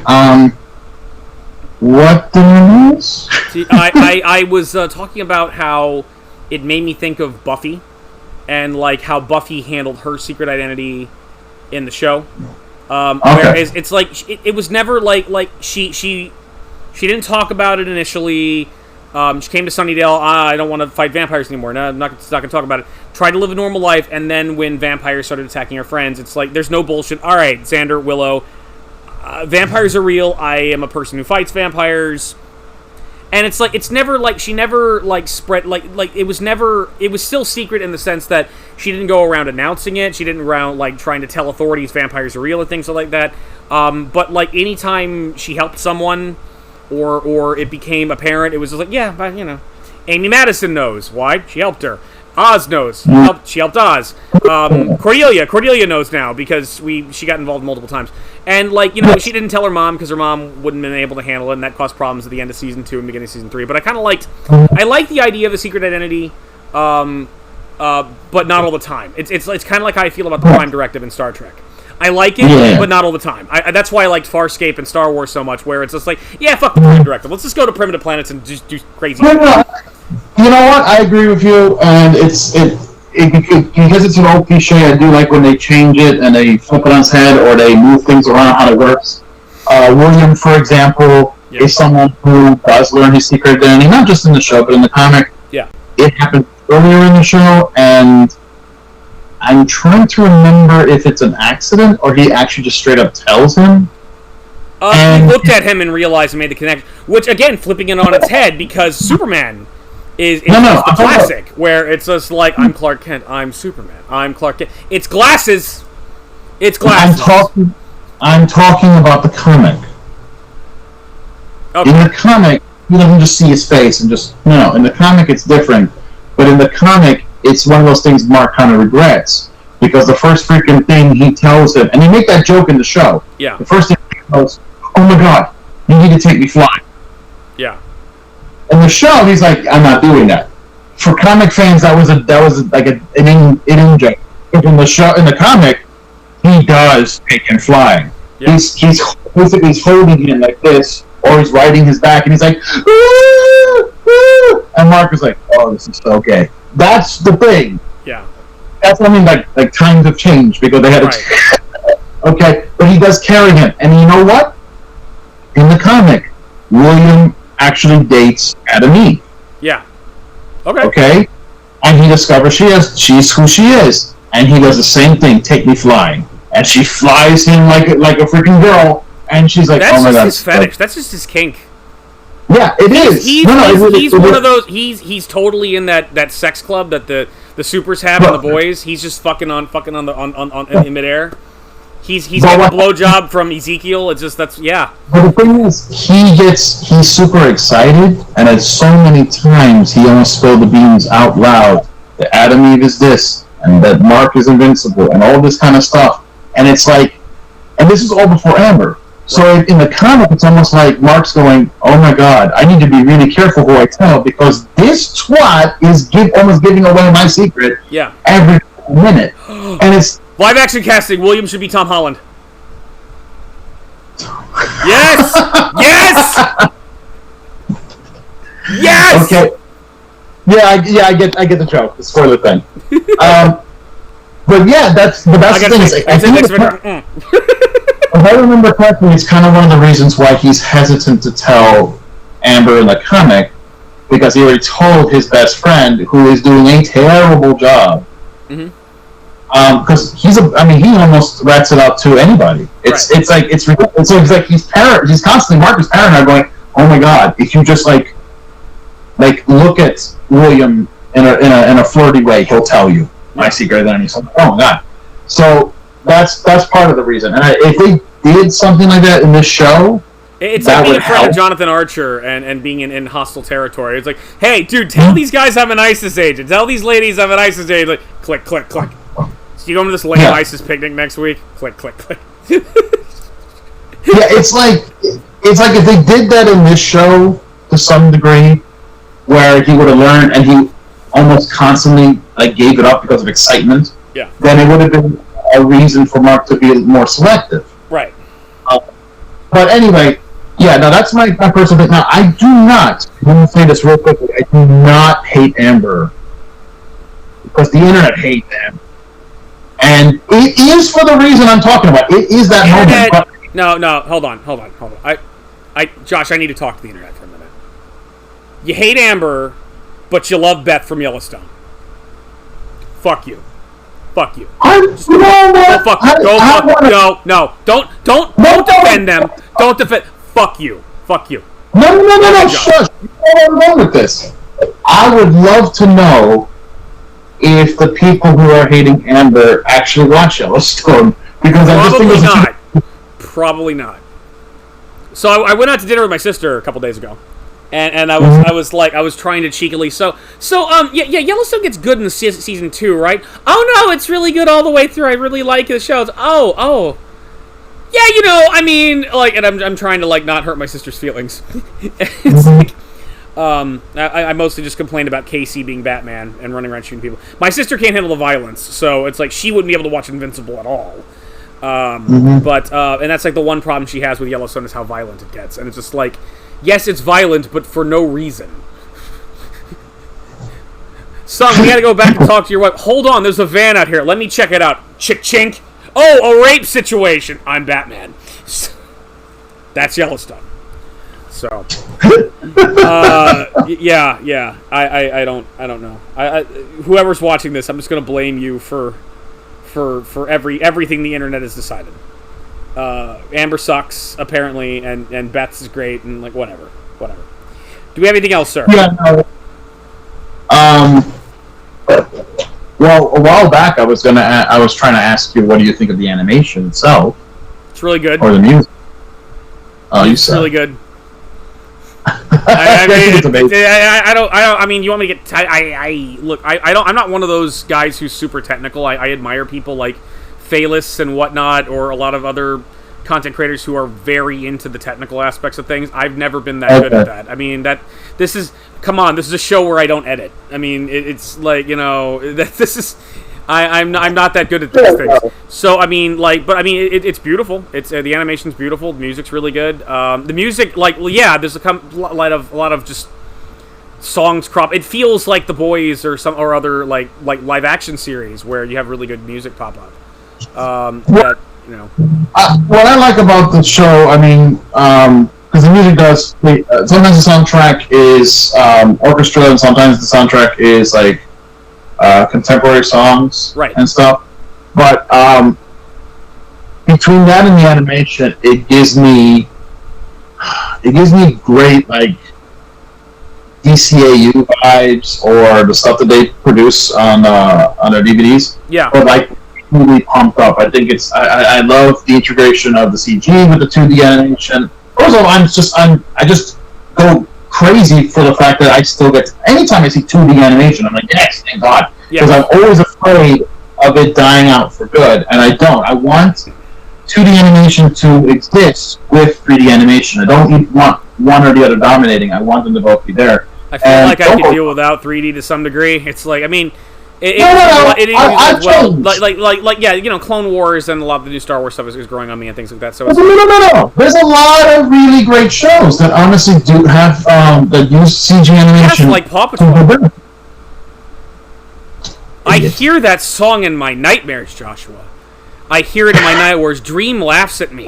Dream laughs at me from the dreamscape as I hear Paw Patrol. Well, and you're in trouble because of your little niece and your son exposing me. But you see, the worst part is, I respect that show because I know comic book fans make it. But apparently, they're pirates now. They're pirates. When did this happen? And Ryder's has an English accent. My explanation is that Tony Stark had a Caribbean vacation, and he took his illegitimate son and his mutant dogs along for the ride, and they decided to dress up like pirates.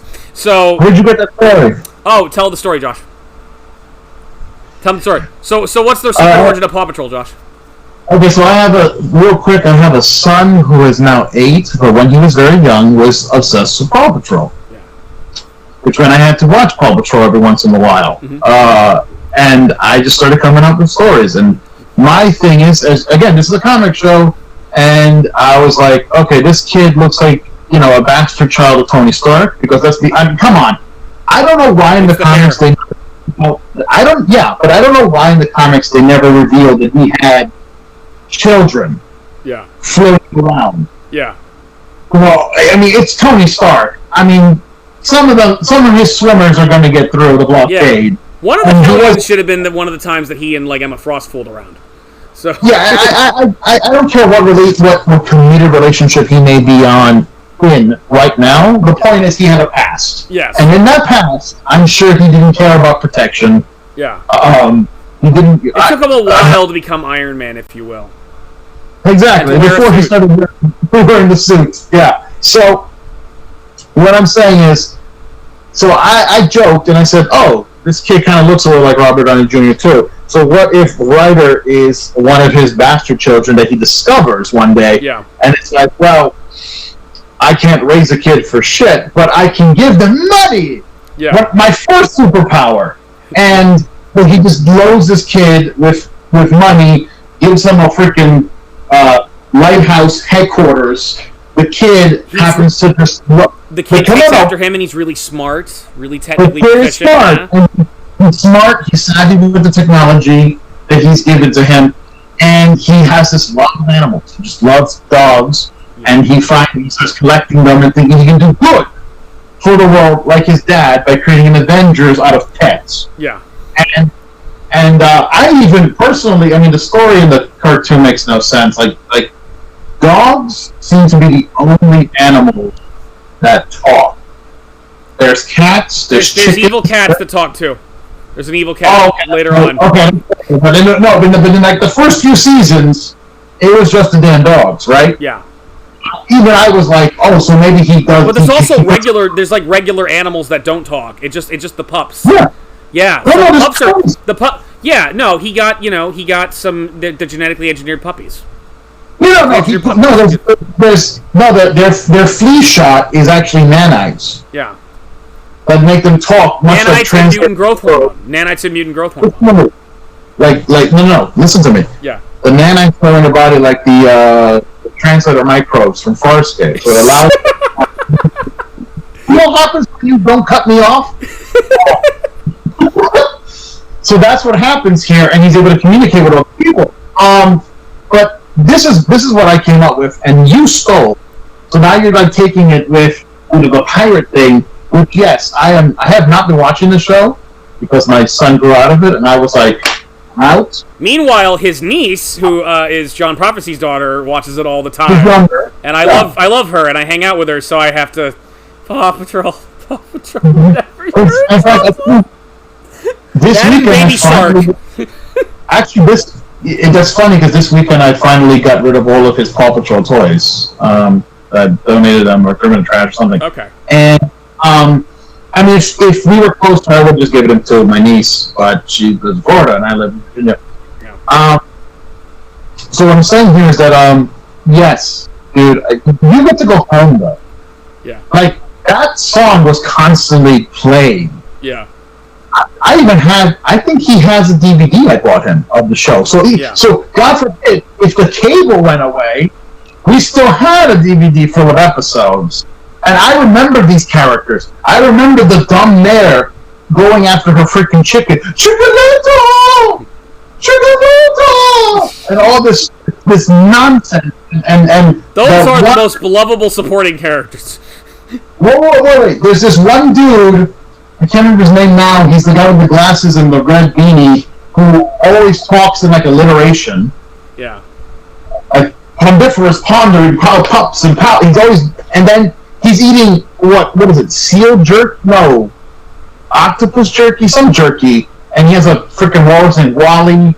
And yeah, no, I remember this. Paw Patrol, and they're on the road. Paw Patrol.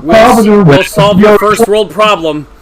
With our talking dogs with high-tech armors. No, I remember. One of the cases for these freaking kids and the kid and the dogs is we have to protect the baby turtles that are returning to the episode. I was there. I saw that there when I was in DC. Yes, you did. They're environmentally conscious. I like that. It's like, but then they encounter dinosaurs, and it's like, okay, obviously this is the Marvel Universe. This is the Savage Land, of course. Mm-hmm. And then an asteroid shows up, and they all get superpowers, which was, like, I think, honestly, the best the show's ever gotten. And one of the dogs can create Green Lantern tools. They're all tools, but they're bright green, hard light constructs. Green Lantern. All right. So I know someone writing this show is just, man, I want to write comic books. I want to do, like, something like more mature and neat. Let me sucker these kids into comics, and then the mayor from the other town's son is like an evil villain who has a high tech. He has robots and a robot suit, and then pirates happen. I don't know why there's pirates. So my guess is that Tony Stark had a Caribbean vacation, and he invited Ryder along, and Ryder's like, "Oh, Dad, can I make pirates?" And it's like, you know what? I know the people that do Gasparilla, Tampa, Florida. Let's get you a pirate ship. And so now they're running around being pirate pups and solving pirate crimes. But Ryder's speaking with an English accent now, and I don't know what's going on. I don't know. It's like that is the deep lore of Paw Patrol. So, anyway, is there anything else you want to say about Invincible? I think I'm pretty much done. I was going to ask you, is there anything else you want to say about Invincible, or do you want to talk more about Paw Patrol? No, I gotta get going actually, but I want to say looking forward to season 2 and 3. Me too. I can't wait for the. There's certain names I want to see. I want to see Angstrom Levy. He's a villain that deals with multiverse shenanigans. Oh, one more thing. I really liked the Earthquake villain, the guy that was trying to blow up Mount Rushmore. Seismic, and I like the fact that he was accusing Adam Eve of oh, look at your outfit. It's just that's clearly designed that's for male fantasy. How do you even know this stuff? I had a minor in feminist studies. I'm a Balkanops, but I have a minor in humanities and feminist studies. It's like I love it. Yes, he was fun. I'm looking forward to season 2 and 3. I think. Yeah, I'm looking forward to season 2 and 3. I think it's cool that they went ahead and they announced both seasons. Yeah. Because they know how long it takes for animation to do its thing. Yeah. And so they were like, make sure you know that you guys are already greenlit for that. 2 is a given, but 3 it's because, just to be prepared so you don't have to like think that, oh no, this may be our only season left or something. Right. So they keep them going. But yeah, I look forward to that. I look forward to more Viltrumites. Yeah. Much like a Saiyan arc, these characters come bit by bit to check in, and you think, Omni-Man... A Viltrumites come. Vegeta, we're here. But if you think Omni-Man's bad, there's another one that comes that's worse, and a little worse than that one, and... Yeah. It's amazing. So yeah, I will say this. Mm-hmm. For those who watched the last podcast, Ed and I were debating on whether we were going to talk about Invincible or Maleficent, Mistress of All Evil. I don't know. It just felt like I should watch Invincible instead. It's almost like I didn't want to hurt myself that week. Dreadpirate did his due diligence and finally saw Invincible, and here we are. But I want to be honest with you. Right after we stopped recording, I actually did see Maleficent 2, beginning to end. Does that mean I have to watch Maleficent 2? You do. Your brother likes that movie. Oh, I like that movie. So what I want to do, okay, I want to pitch an idea for the bro show for you. One of these days when we all can get online, I think we should all go up on Facebook Messenger. I can be down here. I could be me and John here on this side, and we'll hit you up on Facebook Messenger. But if your brother wants to beef so bad and wants to argue, I think Raptors should hunt in packs, and I think we should both tag team him and just like get on his case for liking Maleficent. And it's like if he wants to battle me so bad, you know what he wanted for a possible show topic was we were going to debate whether or not Christmas Vacation is good or not, because he apparently hates Christmas Vacation. And I'm like, you mean that Christmas movie that everybody loves, including me? And it's like, it's horrible, I hate Chevy Chase, it's horrible, I'm John Prophecy, off the chain. And it's like, yeah, and I'm like, because he's got to fight all the time. It's like, I love Christmas Vacation. If you don't like it, how am I going to convince you otherwise? I don't know. But I've never seen the movie. It's good. But I'm not. Yeah, that's what I hear all the time. I'm not the biggest Chevy Chase fan, but I have seen him in things I really, really like. Yeah. So I have a feeling, because this kind of falls, like when that movie came out, this was like the good period of Chevy Chase's movie career. Yeah. You know? Right. So I feel like I actually like this film. Oh, by the way, Chevy Chase was in the Community. There's another reason to watch that. Chevy Chase is awesome. I love Chevy Chase. Yeah. The Three Amigos! Ha, ha, ha! And I can't hump right now because I'm on my stomach. Like, there's certain things, but not everything he's ever been in was good. Okay, no, he was in Nothing But Trouble. Nothing But Trouble is a pretty fun movie too. That's really more just Dan Aykroyd's crazy imagination at work. But like, his character in that is a giant asshole. It's like that's kind of like the point. It's like his character's a dick in that movie. I mean, if you want to do, I can torture myself. I can staple my feet because the actor must feel pain.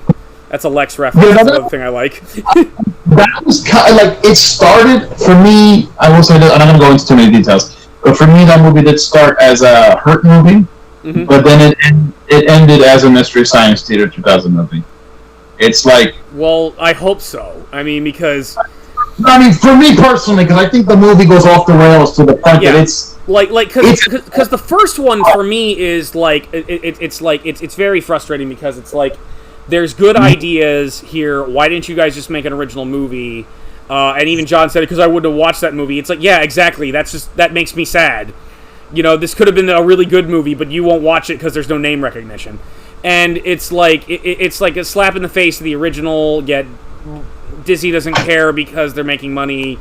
They're being supported by Marvel to the point where they don't have to fucking care anymore. And but it's also it was frustrating because there was like purposely annoying things like the fairies, but then there was plot frustrating things like why are you pretending to be evil when you care about this character? If you wanted revenge so bad, why didn't you just fucking go to that fucking christening and just fucking raid on a meteor spell and just fucking turn that castle into fucking pulp and your revenge would be done? Oh no, I'm gonna do an elaborate... It's almost like you took the story of Sleeping Beauty and crammed this other stupid plot in there that doesn't make any fucking sense.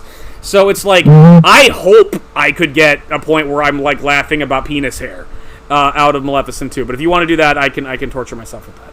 So I'm just saying. I saw it. All I'm saying is I saw it. Okay. I can try to find something else to talk about as well. Okay. I'll hit you up in text messages if I get something better. So I mean, Loki premieres this Wednesday, but I won't be able to see it on Wednesday. Okay. Also see it on the weekend. I'm not sure. Okay. But it is only going to be one episode. It's not like the whole thing, because it's just going to be coming out. So okay. I do want to mention, since we talked about Paw Patrol, I would like to talk about Baby Shark for a moment, and how that is like a song that will drive you insane. But it can be a little tolerable if you track down videos splicing it with Jaws and other shark movies. Okay. And it's just like, because that's like, yeah, like let's go hunt it, dude. And you have like the one dude on Brody's ship going in, and getting eaten. I also think there should be a Baby Shark video with the street sharks. Just beating up Dr. Piranha. Baby Shark, dude, just beat that. I think that would be... Alright. What, just me? Fine. You have things to do, I have to go to work. Good time. Yes, you're not taking hints really well at all. I know, I've known for 20 minutes now. You started talking about something else, and then we just kept going. It's relevant to the show in that, what are we talking about next week? And that's it. But you went to Baby Shark. You're happy I went to Baby Shark. You know that's made your day. No, I wasn't. Can't you just hear it in your head, Josh, over and over again where it won't leave?